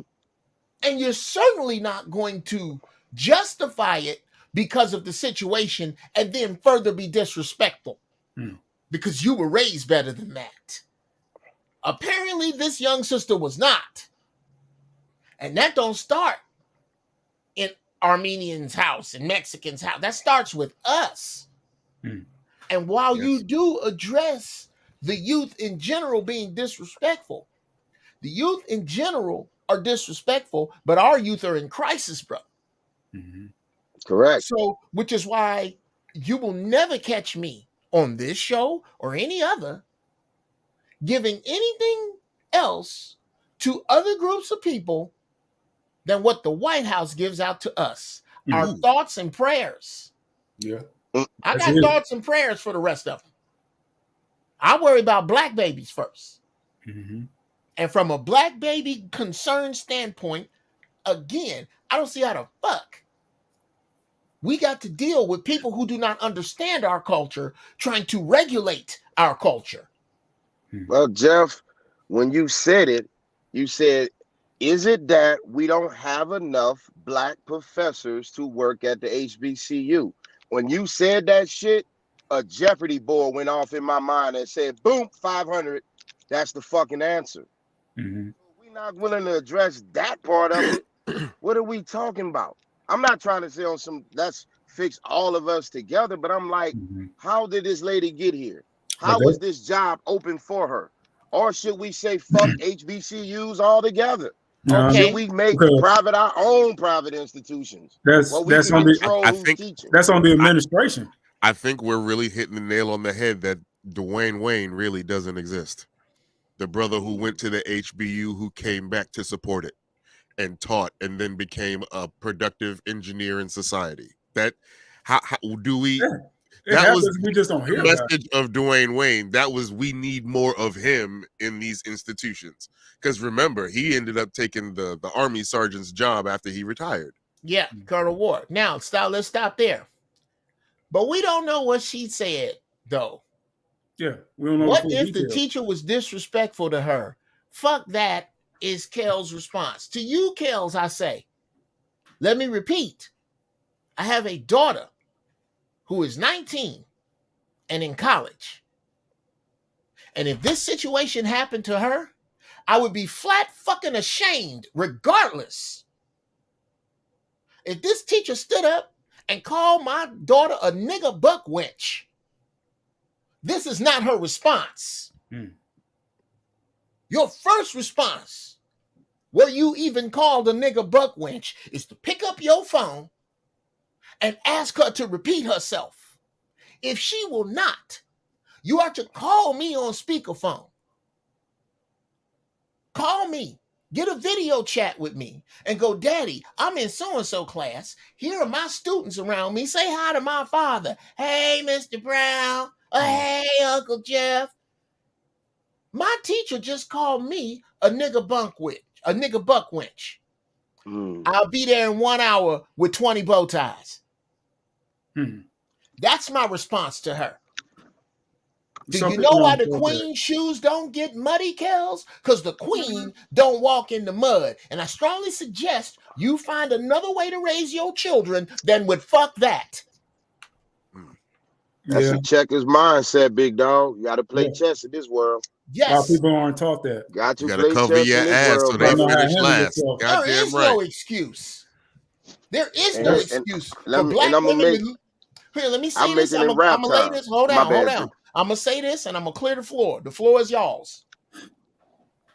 There is no excuse for a black woman, the mother of civilization, the blueprint for beauty since the beginning of fucking time on this earth, to lose her dignity in public for anyone at any time for any reason. Y'all got the floor. Yeah, in other words, young brother, I wanted to make it layman terms for him when I say make chess moves. Like a rapper would tell you, big dog, you can't go to war until your paper right. And black people, our paper ain't right yet. But we are at war. But that doesn't change the fact that we're already at war. But it ain't time to make it is not a time to make an emotional strike, is what I'm saying. The thing is, that's how people react. A lot of people just react out of emotion. We can't react out of emotion because we are at war. One example. We gotta act like we're behind enemy lines. You can't talk over each other. Okay, one at a time. Tony Mac, give up some floor now. Well, I wanted to ask him a question because they were shooting at me a lot. Absolutely, you can hold that question. I would love to hear it. Spark one. Say what you were saying about war. So we are at war, and we have to act accordingly. We are behind enemy lines. And if we are captured by the enemy, you have to clam up and only name and serial number as they berate you. You know what I'm saying? You have to cover your ass so that they finish last. So if something goes on, there's no malfeasance on your part. I painfully disagree with you, brother. We're not at war. We're captured. We're captured. Let's be all the way ugly fucking honest. We're captured. We are prisoners in a war. Yeah. We're trying to find our way out of it. Let's talk the truth. Out of what? Out of their hold. Out of the bullshit. We're trying to move our people into righteousness. And so hold on. Hold that thought. Hold that thought, brother. Let me be sure we're on the same page. You are saying that we are captured, but not at a war. Which are you also negating the war on drugs started by Richard Nixon? Are you also negating the war on poverty? I think you're misunderstanding what I'm saying. Yes. I think you already vehemently. What I'm saying, the war for our freedom, I'm sorry, that was 400 and something years ago. And it hasn't stopped. Today, it hasn't. I get it. I'm not trying to make a semantics argument, brother. Yeah, I'm on the same boat with you guys. Go ahead. I'm just saying it's worse than just saying we're at war. We're already in enemy lines. I'm with you guys here. So what I was saying that you got to play chess, and you said sometimes we react emotional. I do. So I asked the question to you guys. In any situation where our people has been faced with some form of what our brothers call white supremacy, when has acting emotional worked out in our favor? Never. So that's why I'm coaching us, or I want us to keep coaching us to stop acting emotional. And we're all in agreement on that. We're all in agreement. True enough, but you went back to fight it. Like when we do that, but that's what we do. Well, that's what we need to stop. Well, I tell you where we are with this, gentlemen, and then I'm gonna open the floor again, and I'll let my boy Zero in here from Spliffs and Mischief. He said this either last week or 2 weeks ago that we are communicating with language made under duress, which is how we get into semantics about little things like this when we actually agree. Because the truth is, we all agree with Tony Mack, but we got stuck up on the word war. Because I can see again, and what we need to do is find a way where we all, this shit is so fucked up that we can all, it's room for us all to be right. It's that fucked up. So I'm with y'all on I think we all reprimanding Kels on some fuck that. I don't think anybody, and again, I don't and no, and apparently Kels, you were late because I showed how she used the F-bomb, and she said, I'm not fucking stupid. It was disruptive to the class, regardless to what the teacher did. This is about accountability on her end. I do not back down. Her attitude fucking stank. And there was no need for it. There was another way to handle it, but she was not raised in that other way, apparently. And I would never tell my children not to stand up for themselves. I tell them not to lose their dignity. Zero, you up in here, man. What's happening? Bless up, brothers. Bless up chat. Bless up panel. Hey, what's up? What's up? Bless up. Hello. Hey, cousin Annis. There used to be a time when black folks had a conscientious air about themselves, right? Come on, bro. And as we've got more integrated and closer and started emulating the people that were oppressing us more and more, we start acting like them and carrying on their ideologies more. And one of the main thing with them is that they're very disrespectful. All right. Now, you know, I'm in Belize now, but you know, I have properties in Georgia and so on and so forth. I'm back and forth to Georgia. I carry a Class 3 firearms license, right? I got dreadlocks down my back. I'm dark as night, right? They pull me over. The first thing I do is I produce all my licenses. I clear the firearm that I'm riding with on my lap, put it up on the dashboard, and put my hands up on the wheel. You know what that's called? That's called all due respect. Because the officer wants to get home. If he sees that you're going to carry, that you understand that, and that you're not putting them in danger, they're going to carry you in a completely different manner. They're going to carry the situation in a completely different manner. Mind you, you get assholes from time to time, but like Geoff says, we love trolls. If you got some intellectual prowess about yourself, you know how to deal with an asshole without getting overly emotionally invested. Man. Now he be coming with it. Yes, sir. Keep talking, brother. Now that's really all I have to say. I don't want to judge the young lady, but seeing her response after the fact, I can tell that she is not conscientious. You know, people think they woke, but woke, being awake takes a certain level of care. That's called conscientiousness. You know, care and awareness, right? And when you don't care, you act a certain way, and things happen to you accordingly. Mind you, there's I'm a wily trickster, man. I can talk my way out of pretty much any situation just by assessing who I'm talking to and matching the energy accordingly, or not matching the energy accordingly. You know what I'm saying? That's a gift that we used to have that we don't anymore, because we amongst them people too much, and we think that we are them people, and we think that we can move around the planet disrespectfully, and you can't. You know what I'm saying? You can't go nowhere disrespectfully. because it's going to bounce back on you, and that's just the law of nature. Let me get in on that, brother Zero, because I don't know if it's he's a fellow brother Zero's a fellow Marine. I don't know if it is that, but I have been guilty of the following: expired tags,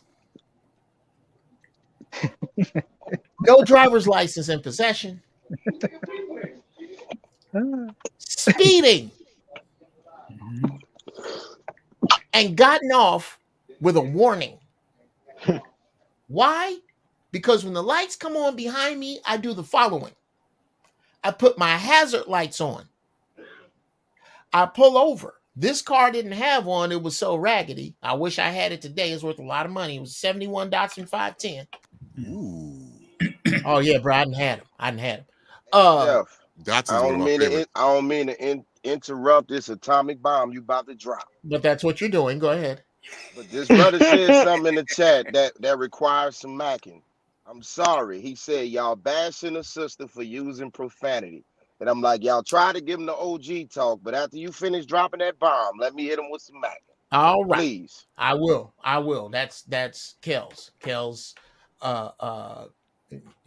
is the I troll. take issue with that word bashing, but let's move forward. I'm gonna give y'all that bone in a minute.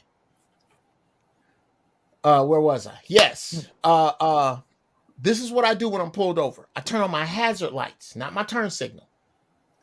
I turn on my dome light so that the officer can see in the car. I put my hands on the steering wheel and stick my fingers out. When he walks up to the window, do you know why I pulled you over? No, officer, I don't. Speeding. Could I see your driver's license, registration, and proof of financial responsibility? Yes, officer. My driver's license, my registration, and my insurance are in a Ziploc bag above my head on the visor. Is it okay if I reach for them? Right then, he can tell A, I have not been drinking. B, I can conjugate a verb. And C, I am more than likely, since I am non-combative, more than likely, I can afford a lawyer. I have changed the situation right there. Why you pull me over? Why you pull me over? And you know what else? If you can make them smile, if you can change the vibration, the intensity, you got them. 8 out of 10. And in layman's terms, what they're saying, if you do those things, it's going to increase the chances of you going the fuck home.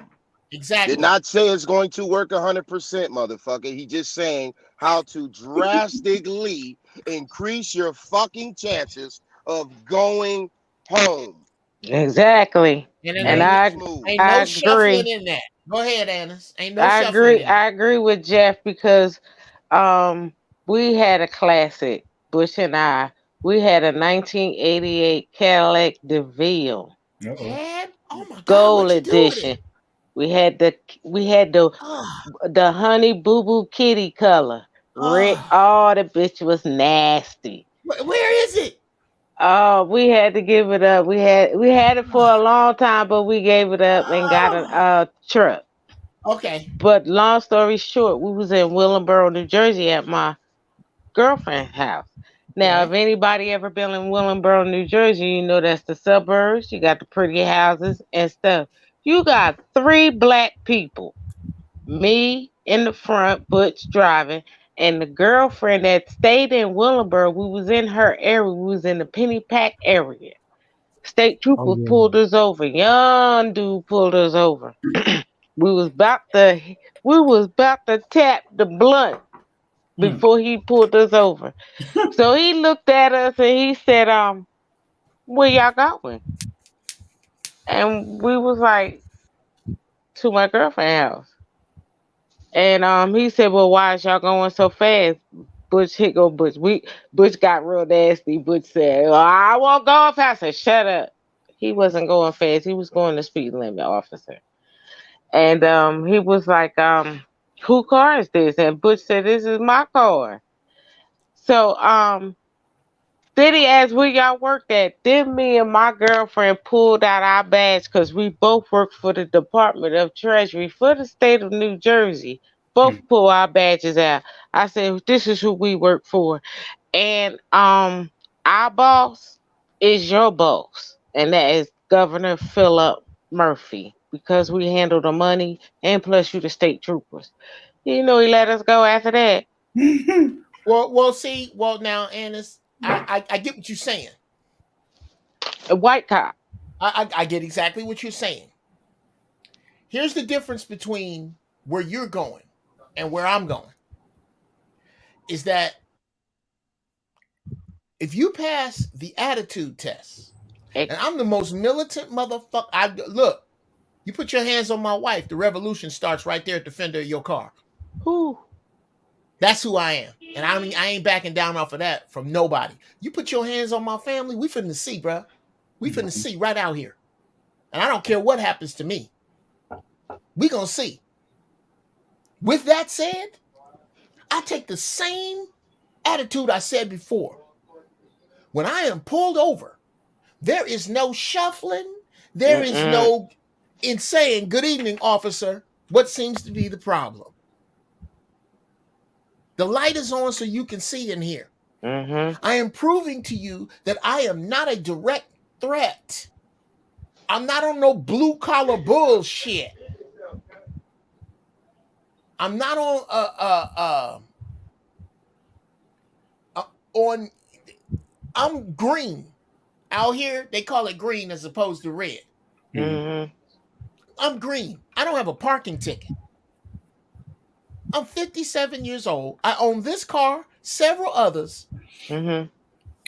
As far as you know, I'm a law-abiding, tax-paying citizen on his way home. Now, is there a man that will kill me in that instance who is a police officer? Absolutely. Do I do myself any favors by talking hot mouth by the side of the road because I'm mad? Let me piggyback on that, Geoff. The brother was saying bashing, and it's not that we bashing, right? It's that usually the dog that barked the most is a little video thing. About it. Can't do nothing anyway. You know what I'm saying? And all we doing is pointing that out. You get what I'm saying? You don't have to wear your emotion and your attitude on your sleeve. You know, and that when you do, it puts you at a disadvantage because people figure you out off the top and then they apply pressure accordingly. And that's what they did. You know, there's a reason. I'm sorry, brother. No, go ahead, bro. But that's why they say, you know, it's the quiet ones you have to watch out for, right? You know, and if you notice, I ain't said shit for a couple minutes now. But anyway, that it's just what he's saying. You got to tailor your speech. You know what I'm saying? We can't always be so on after it. You know what I'm saying? Sure. I just wanted to add to that. I didn't want to go on a full thing, but I was just agreeing with you, brother. Yeah, cause I mean, if something that triggers you like that easily, they can get you any with anything. Right. So you gotta know how, not necessarily not have any emotions, but know how to control them. Your emotions need discipline too. You can't just react all crazy in every situation. It's eventually gonna get you caught up, if not right then and there. So in some instances, you have to know when to check yourself. You gotta know when stuff like that takes place, and you see the people around you just sitting around, especially with that situation, they're just sitting around recording. They're not really gonna have your back if it get physical. They're just gonna sit there and watch. They're recording for the views. They're not even recording for not posterity. recording because they're concerned. Well, I've not all of them anyway. I've also put this out, y'all. That again, and I guess I'm gonna go back through these. Goddammit.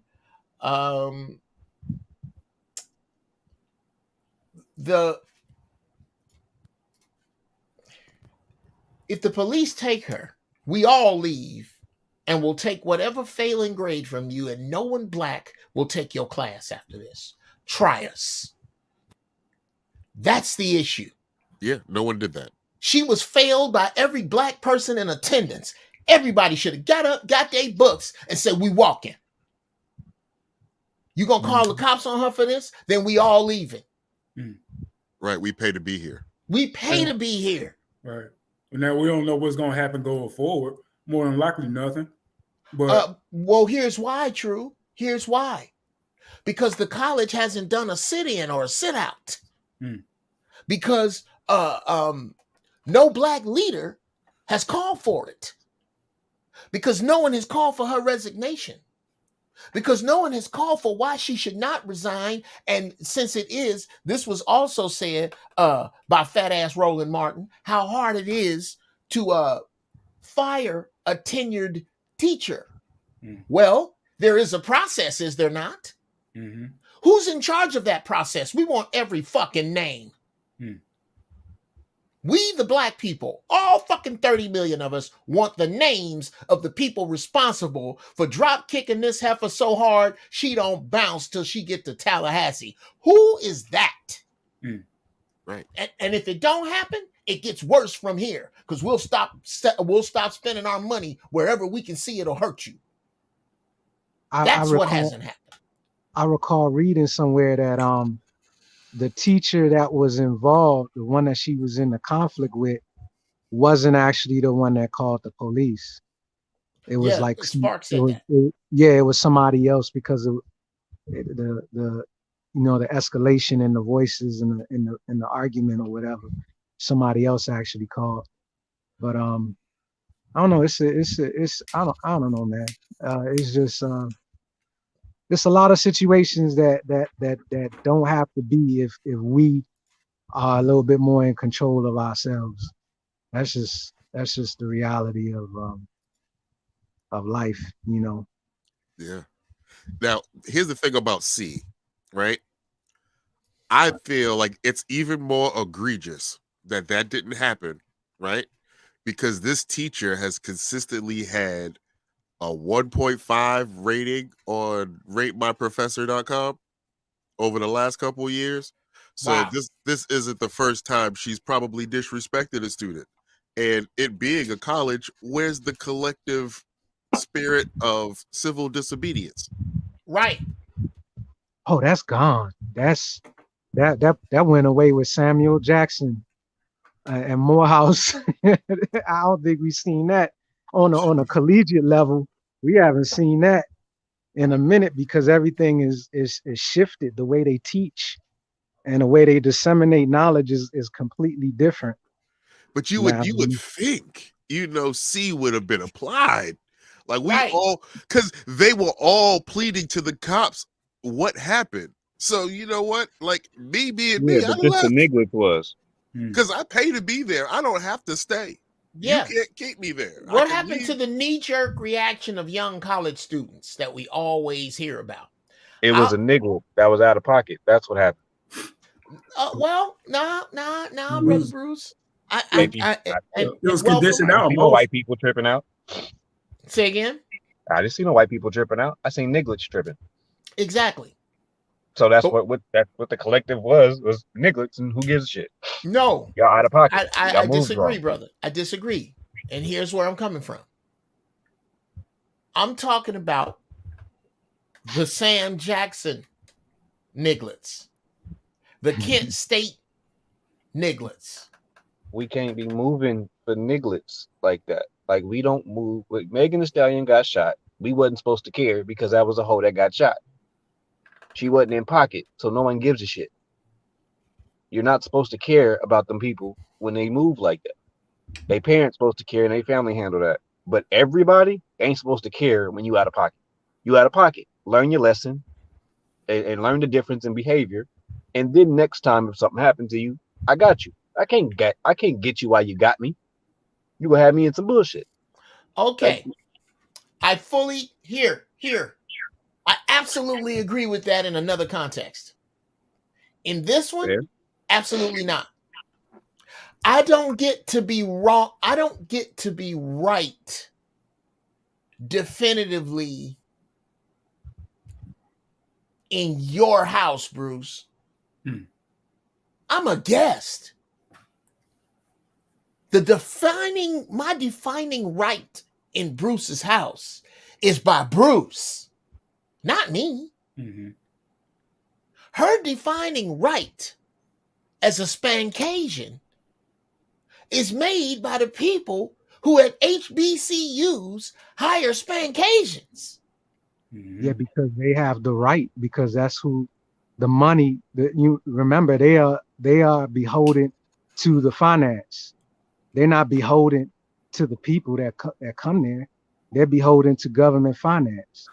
And this So, is the everything you're go ahead. saying is correct. Everything you're saying is absolute correct, but it needs to be switched because they really in her house. But she's been okay. So even if it was your daughter in your house and she do something out of pocket, you there ain't no spanking for the dog. Like, you know what I mean? Like, what you supposed to do when you what riot is required when No, what I'm wrongdoing saying, is what, from what I'm inside the house? saying is they are in the oppressor's house, and she got the Anyway. spanking. She got the spanking for acting inappropriately according to the oppressor's rules. See, we got it skewed. We thinking that it's our house. It never been our house. Those are government land grant colleges. Right. Well, that's what I meant. That's what I mean. When I said Yeah. English, that's what I meant. It didn't Yeah. change because it was an HBCU. What I meant was Yeah. you were behaving out of yourself. So Yeah, like I was exactly. talking earlier, you wasn't behaving consciously. You didn't go, you know what, I got somebody to handle this. You tried to handle it on some rah-rah, unorganized, I got an attitude, I'm Right. in my feelings type of Right. situation. Infants are awake. Because she lost in the first place. It's like the little dog again. It's like that's how they handle the shit because they lost from the get-go, you know. Right. And So yeah, when you're you right, go, bro. so when you say there's a difference between conscious and woke, I wanted to chime in earlier, but I wouldn't let in here. But Oh I God. was still in jail. But what you said, with the difference between the two is one is a white woman's concept of consciousness, and one is what we broke.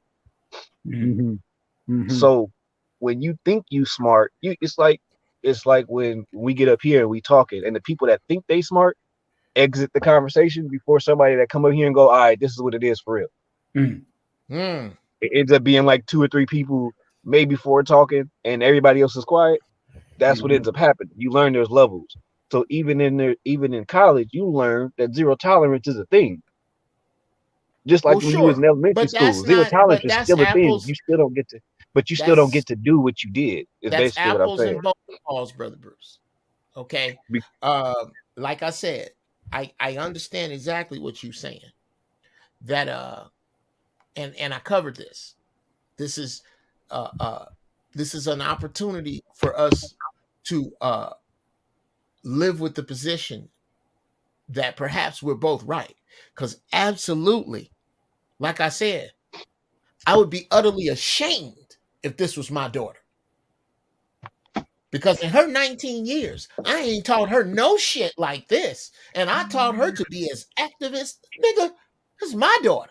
You ever take note of how the oppressor instantly puts financing behind the nonsense because it always distracts us from really getting together on some real shit, like the upcoming recession, what we can do to get the money right, you know, all of that, you know what I'm saying? So it's like you know, it's like they actually working for them people yeah, you know, when you don't have your emotion a discipline of your emotions, you working against yourself, you know, and that's just what it is in a nutshell. What's always interesting to me is what you said earlier is like they blackface white land masses. Like it's I always thought, or at one point, I guess I thought the HBCUs was like really for us. And They're then not. around a couple years ago, I started finding out that all the HBCUs is in real bad shape, like financially. And we don't have the donors that the people that graduate, they don't donate back to the high HBCUs like they supposed to, like all the white people do. They don't. Our basketball players don't donate, go back and nothing. They nothing. They just get that plate, they get that piece of paper, and they get on. Mm-hmm. And You want to know? You want to know an interesting tidbit about those land grant colleges? Usually a lot of them, they have a lot of land, right? But it's not really owned by the HBCU. Right. You know that in some of these on some of these land grants, they dump toxic waste. Oh, And damn it, Bobby. they allowed to dump. The government is allowed to dump and store toxic waste from government sources. Mm-hmm. So Right where our babies are learning. Right. So that's the game. Like, yeah, we'll give you something I said a long time ago. The white man, always remember this, because you got to study war. The white man's security blankets hold sickness. That's why the Indians ended up with smallpox. They gave them the blankets. Ow. And that's just real. That's so the law. What I was saying to that was which adds to exactly the problem. But is that anybody that's paying you, that's who you up under. So when like I said, my childish thought was that this was gonna be a safe haven. You get up, you go there, and then you can learn your shit. And then you find out that that's not what this is. That's not even what they sell you, and which is trippy, because that's not even what they sell you. They sell you the band and sport. Like it's crazy. Like our movies of black college is niggas dancing. Yeah. Like white people say have to approve their curriculum. They still approve that. Crazy. And it's not curriculum doesn't come from us.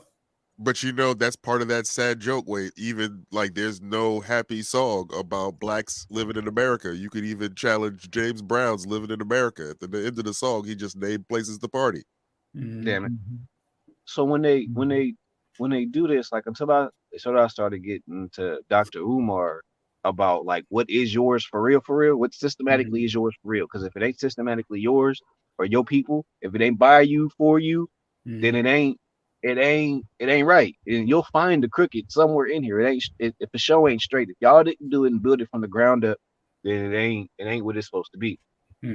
So when I see old girl trip out and all of that, and it's like, man, you want to feel some kind of way because that's something that is connected to you. But then you also got to remember there's badass little kids everywhere.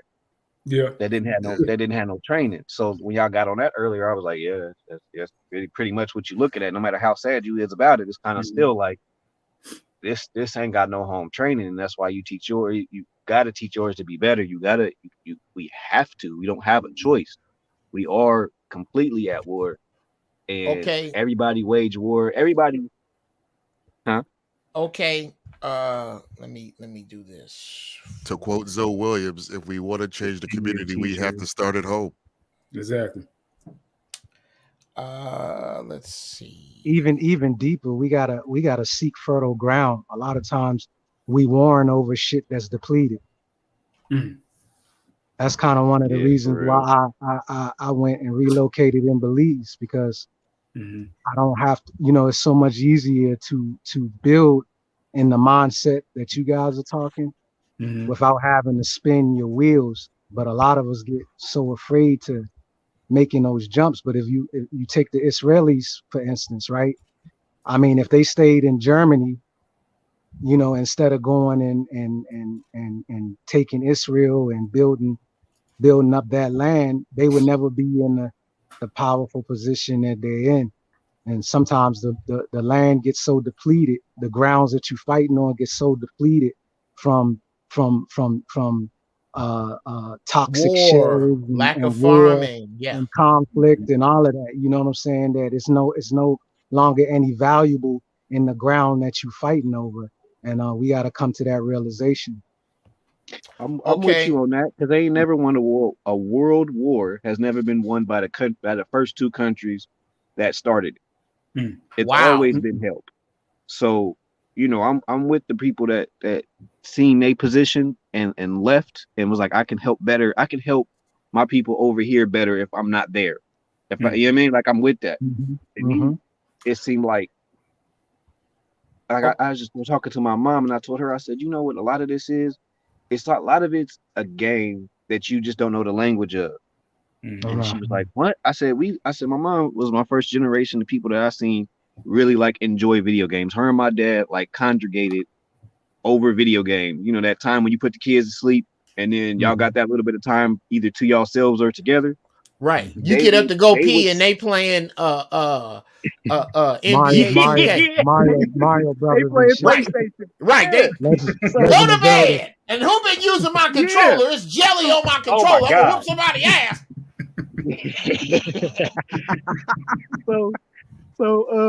So they was doing that, and I told her, I said, what it seems like is, I said, if you can learn a video game, you can learn a language, because that's all it is. It's learning the rules. You always die at the beginning of any new video game, but you're not scared to play it because there really ain't no consequence to losing.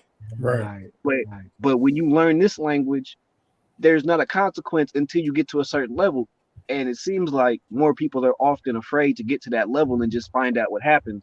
But it's like you wouldn't be afraid in no other area that you had to learn stuff all your life. Are you afraid to be better at it? Hey, you know why this is so insightful what you're saying? There was this brother named Lao Shu.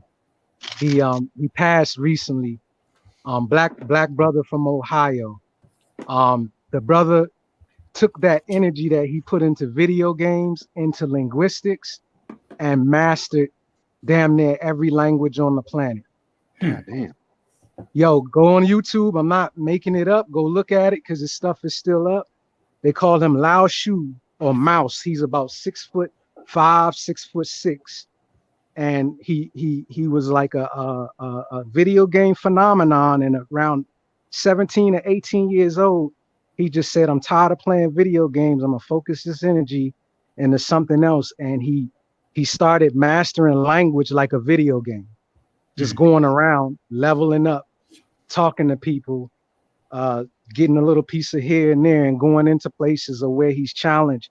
And he goes into these markets and switches through his whole linguistic code about 15, 16 times, just to show you he can do it. You know, the brother just passed recently of some heart complications and things like that. But I mean, it's so many people that we missing out on because of the nonsense that grabs our attention, that people get focused on, man. I really implore y'all to check that brother out. Lao Shu. I think his YouTube channel was Lao Shu 5000. Just put LAOSHU and you'll see him, a tall like brown skinned brother, looks a little bit like Billy Carson. And you know, check him out, man. You'll get enamored, you'll get stuck in that, like watching a video game, and it's like some beautiful stuff, and it shows you how if you change that energy or switch it and put it into something else, how you dominate. We man, our people are special, dude. And a lot of this stuff has been tuned to knock that out of bullshit us, frequencies. to knock that potential out of us. You know what I'm saying? And you know, I'm just telling you, like, we would have been already talking with the people that's interacting, you know, back and forth with the UFOs if we wasn't so caught up in the devil's mentality and pie. Yeah, that's a good word. One of my favorite ways that they described it is when I ain't got my sermon yet on music yet and vibrations and stuff, but one of my favorite references and energies I like to bring when these conversations is happening is Scarface Smart. He go, how did he say it? These motherfuckers had a plan from the start. Get what they can get and rip their assholes apart. They smart. And when I look at everything, it's like, all right, it's a game and a puzzle and a spider web for every mind state you got. If you want to be friendly at all, if you think they friendly in any program you sign up for, and any, if your mind is a little bit off, They got something for you. It's cool. They got something for you. And in between there, they got other niggas for you. And in between there, they got a law for you somewhere. They're still got laws on the books that say you can't spit on the ground in most places. Like, it's something for you everywhere. Okay, let's stop there for a second. The NBA salaries combined, unless I did this wrong, are let's see, 1, 2, yeah, okay, that's million,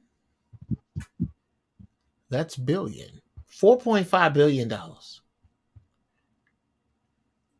is the entire salary cap last year for every team. When you add up all 30 teams, $150 million a team. Now, if we were to say that we make up 70% of the NBA, 70% of $450 billion, or for each team. How did I do it? I had a number. Where's you my? said 100 billion per team, 4 billion all total. Okay. At $4 billion, 70% is 3.1. $3.1 billion is being paid to a group of people who can't bail out HBCUs. I wonder how much is invested in the grifter infrastructure, because I was talking to Kwame Most of it, brother, the other day, and he was saying a big problem is the grifter infrastructure that's inside of sports, or where they hook you up with people whose intention is to already steal stealing from the you. get-go. Already steal. The fact that no matter how you spend your money smart, you spend your money white. Yeah, that bullshit. That bullshit. That's where this starts. We have to rip this loose at the bottom, people. And that's what I was saying, bro. If we gonna do that for real, I feel like your math is wrong, huh? Okay. Realistically, I feel like your math is wrong. I feel Help like me out. Forget about the taxes. Yeah, I feel like you got a vision and a dream, the way you want stuff to go, but in reality, it's only usually about 3 to 5% of us that really is with the business at all times, at any given time. So when you say 70%, it's go be. Let's go ahead and take that down to 5, and then out of that 5, it's gonna be maybe like if even out of that 5, if you can get the 5%, it'd be 2% to donate. It'd be the people that's willing to donate. Okay. You know what I'm saying? That even will donate. And then the point that's really with the movement probably gonna be 3% out of that. Out of that 5 is really going, you know what I'm saying, be consistent about what they talking about whatever the movement is. You know what I'm saying? So it's because realistically it's never everybody. Right. It's never been everybody. Some people really was enjoying the fact that they wasn't getting beat every day and master wasn't that bad. It was somebody on the plantation that was like, you know what, if we leave, it's gonna be worse. Right through slavery. Slid your light skinned ass right through slavery on masters, leftovers, and t-shirts. Absolutely. And was cool with it. So that's a hard reality to deal with, and it's a lonely one, but you understand that and that proves the point of what about taking those residuals, that little residual, and going to where you can live like kings. You know what I mean? Like, because if you're trying to do it on U.S. standard, buying goods that are already set up by the oppressor, it's almost everything that you can invest in the U.S. market is some way informed, ties back to your oppression. It's like buying on a ship. You know, it's like you can't even get the land, because I was a big landowner in the States, and the reason why I started selling out and getting up out of there and going abroad is because it was always these battles, you know, with the county commissions of doing this and doing that, and you can't do this and you can't do that. You know, it's always something. I started getting unincorporated land where I didn't have to deal, you know, with them folks. You know what I'm saying? And then the issue was, hey, you don't own. We want to take the mineral rights. You really don't own the mineral rights. You might own that 500 acres, but you don't own what's under it. So we can just move in through eminent domain and take what we want at any given time. So when you in a situation like that, it ain't no winning. You get what I'm saying? When you can just jump on a plane, take a 3-hour flight to Belize, and actually buy and own something that's on a river that has a river running through it, or where like sometimes if you playing around in the river, you'll find gold nuggets. Right. I mean, I'm just telling you, there's a reality that's only like 3 hours flight away from you. And that's not the only one. You know, there's 6-hour flight reality, 12-hour flight realities, whatever, but there's realities that's above and beyond what you're trying to focus on. It does not work there. They got it tied up and sold up. You know, that game is sewn because it's a reality that they develop. Now, see, that whole thing, I remember, do you remember that guy, Clavin Bundy? That name sounds familiar. If you could, he was Alabaster. He was an Alabaster gentleman who was having issues with the feds over grazing rights. Yeah. And he shot himself in the foot when he promoted that Jasper Shade Tree motherfucker. Yeah, exactly. Who was talking about, I feel like black folks were better off during slavery. And then he lost all credibility at that point. But the government was fucking with him the same way that you was talking about through eminent domain, trying to claim like mineral rights or saying that it was federal grass that those cows were grazing on. I'm here to tell y'all, because sometimes when it's people that haven't done a certain thing, they'll get these dreams of what they can do. And I'm not trying to say can't or like throw shade on your dreams, but I just went ahead in the Matrix 20 years ago and I found out firsthand, and it's not just my case, I'm talking about the majority of people, that unless you're a speculator and you just buying and selling it, like where you really not trying to do something on the land or develop it out for your people, you know, that's the only shit that they'll give some go to. You know, if you just buying. Slow down for a second. Slow down for a second, Zero. Go ahead. I got a question or statement by he who thinks up on the screen. We're not Belizean though. So how that works? It doesn't matter. Break it down. You're a world citizen. You can go anywhere. Look, man, you can be Belizean in a year. Everybody got an excuse about something. Let me tell y'all a little something, man. I have more than 4 passports in 4 different countries. Do you understand? And if you're not rocking like that, and if you're not getting yourself in order to rock like that, you short.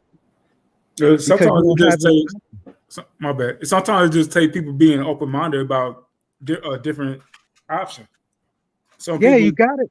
The world is yours, dude. We global. We on the internet. Like you can't stay parochial when we got that kind of power at our fingers. Nobody who's really doing anything just stays in the United States to do it because they realize the limitations of that market.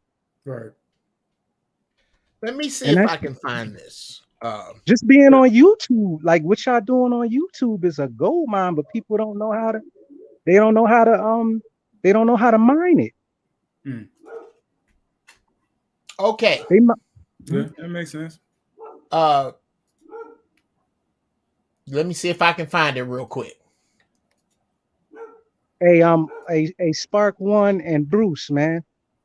Look in the chat. I dropped my email address, man. Please get up with me, man. I wanna build with y'all on something. All right, that's what's up. All right. I can't find it as fast as I want to, but to co-sign what Brother Zero is saying, there is my favorite rapper. Shout out to the Blast Master. KRS-One said, what would America do if all of us just got up and said, yo, Saudi Arabia, what's up with y'all? What y'all doing? We gonna bring it all. We gonna bring sports. We gonna bring our cool. We gonna pack all our shit, and we coming. They will block out the sun like they're trying to do now. Brother, we are citizens of the earth. Now they can't, though. The thing about it is, it's so caught up. The chain is paper. It's not a metal tangible chain anymore. It's what you think the possibilities are. And what I'm trying to tell you is that there's a misinterpretation on what you're thinking the possibilities are, because the education, the way you're educated and the way that things are relayed to you, the first thing people want to say is, if I tell you it's only 3 hours to go take a look, to get on the ground, I can't give you all the particulars over the internet, but if I tell you it's 3 hours from Atlanta, 2 hours from Houston, that's not a bad investment to jump on a plane and come take a look. Right.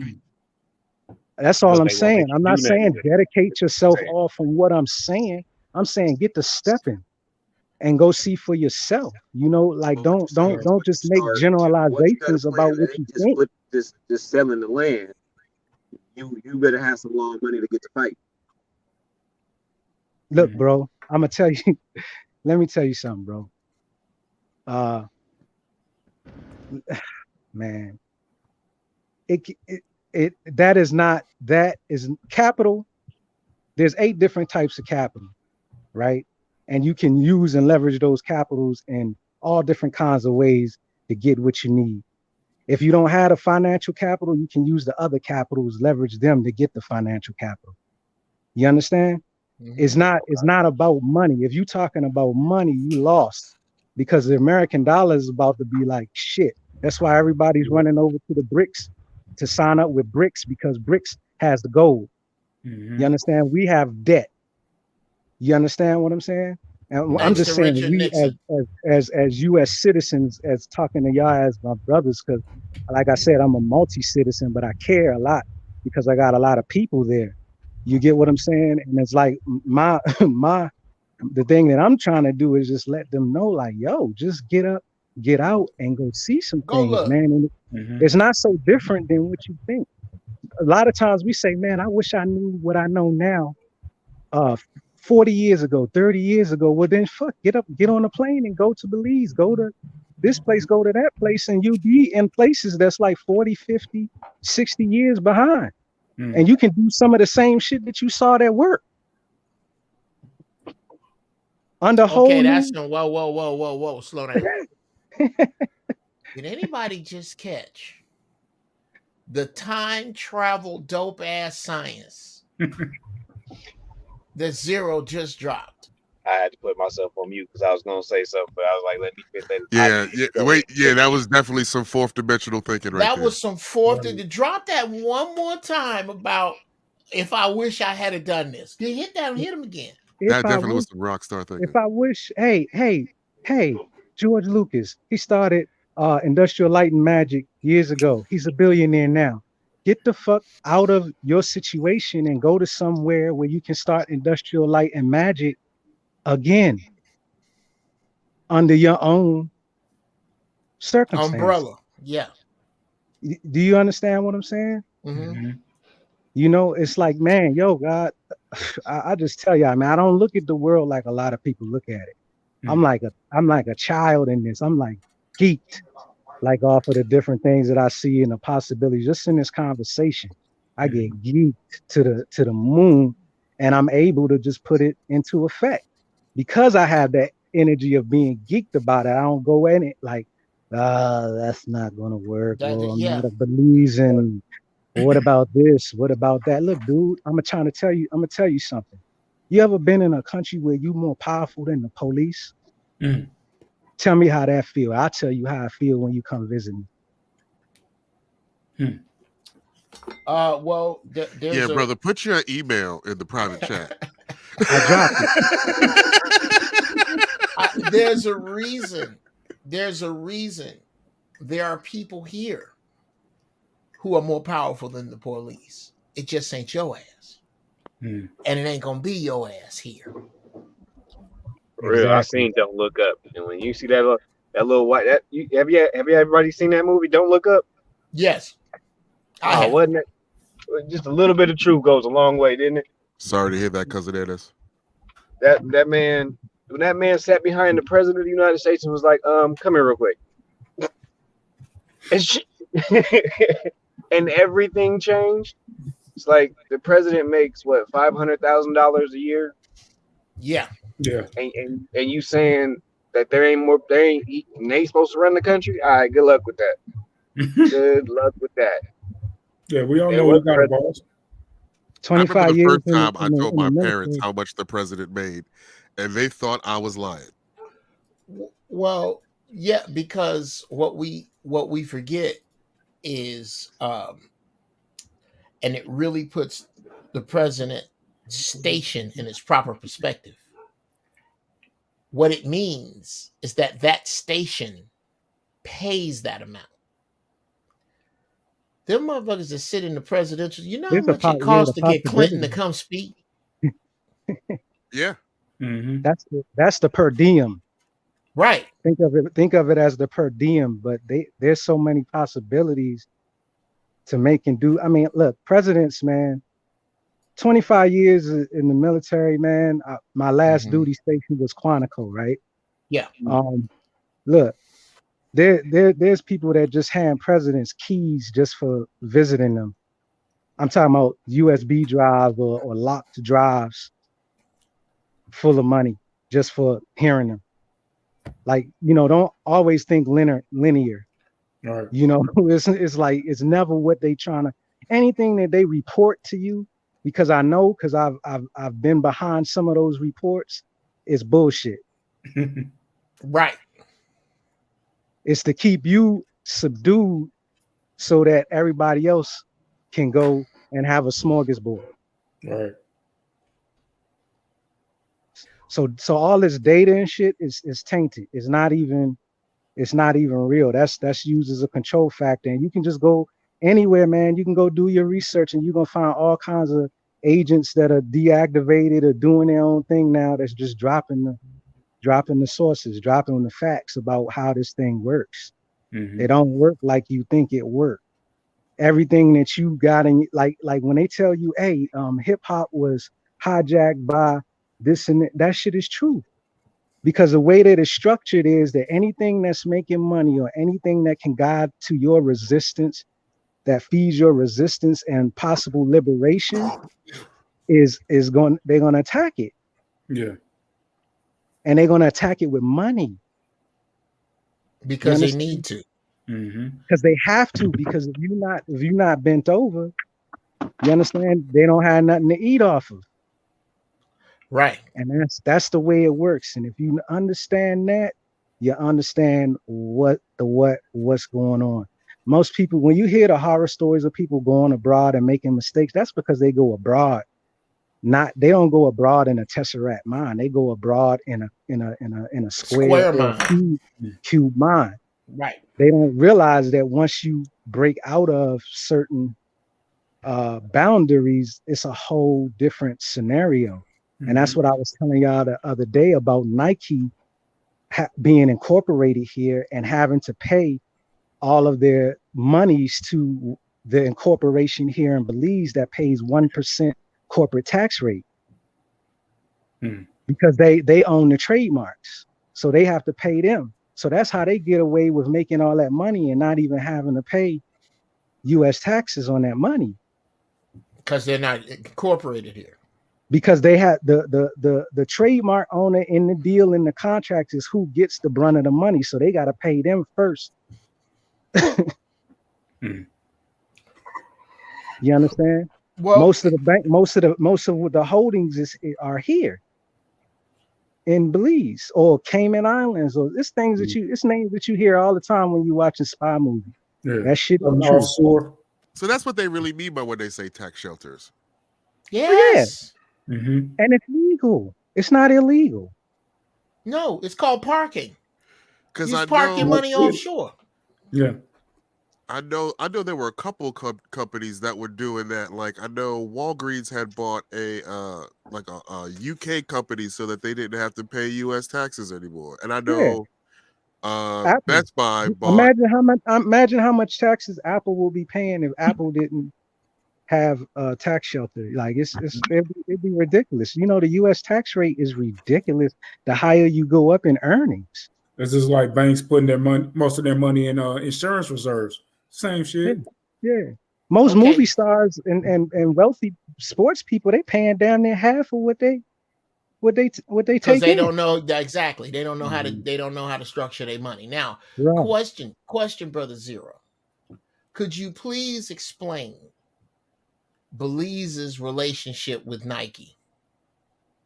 What do you mean, like in relationship to break down the 1% tax thing one more time? So Nike is incorporated in Belize, right?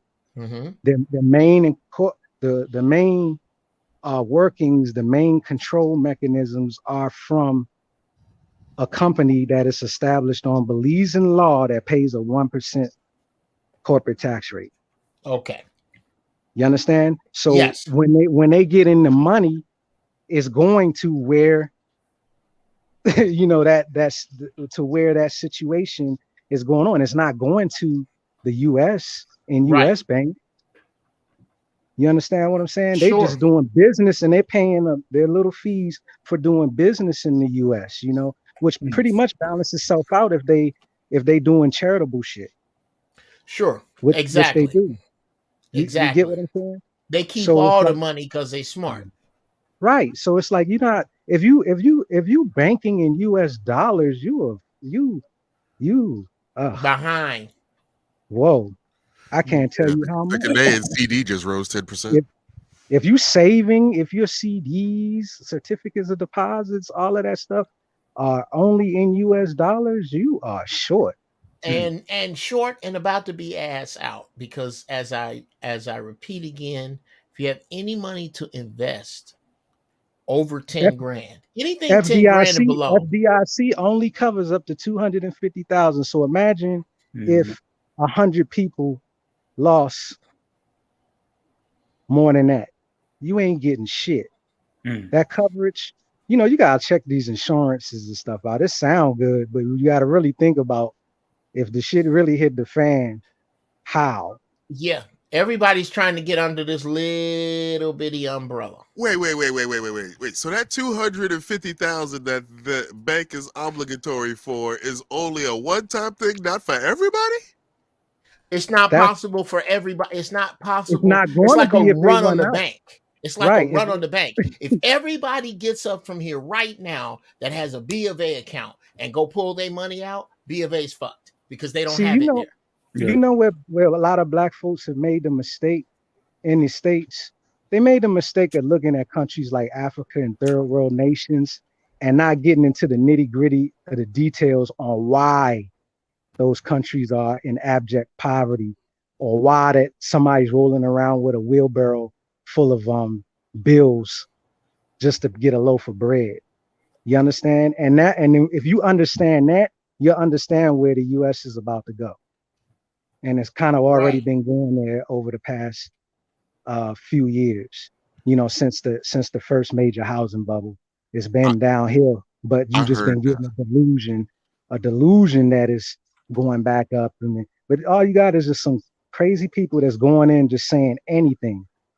There's Fed control, all of that. They don't know what the hell they talking about. They double talk and fork tongue everything. So what I'm saying to you is the best investment is actual land with resources on it. Bruh, I have said this over and over. Food. If you are investing money that is more than $10,000, if it's $10,000 or under, you're better building your own particular infrastructure, because that's really not. You're much better to take your $10,000 and go, I need computers, I need this, I need that stuff that I can immediately use. No, nigga, do not go to the mall. Use that shit.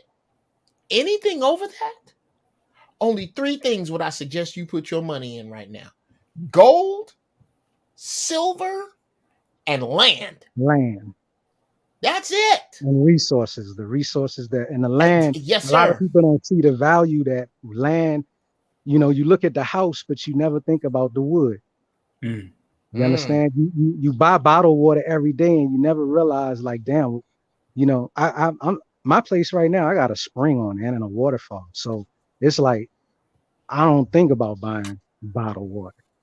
You understand what I'm saying? I think about all my intention and energy is in how to use that in the most efficient manner for what I'm got going on my campus. Sure. You know, and that's really the stress of my day. The internet, the YouTube stuff, the graphics, man. I just love doing that. You know what I'm saying? Like that ain't nothing. But the stuff that really weighs on my mind is how to efficiently set up my infrastructure on where it's equivalent to or better than what I experienced in the US. That's some dope shit. Now, with that said, I'm kicking all of you motherfuckers out. I love you. But I love to come out of nowhere and kick you niggas out.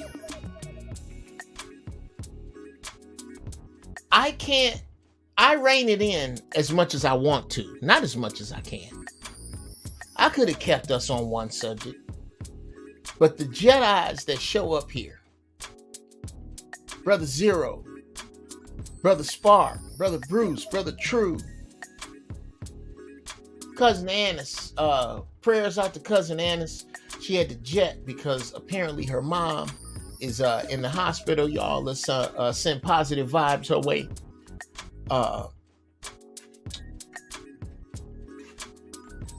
Most definitely check out Spliffs and Mischiefs. Spliffs and Mischief podcast.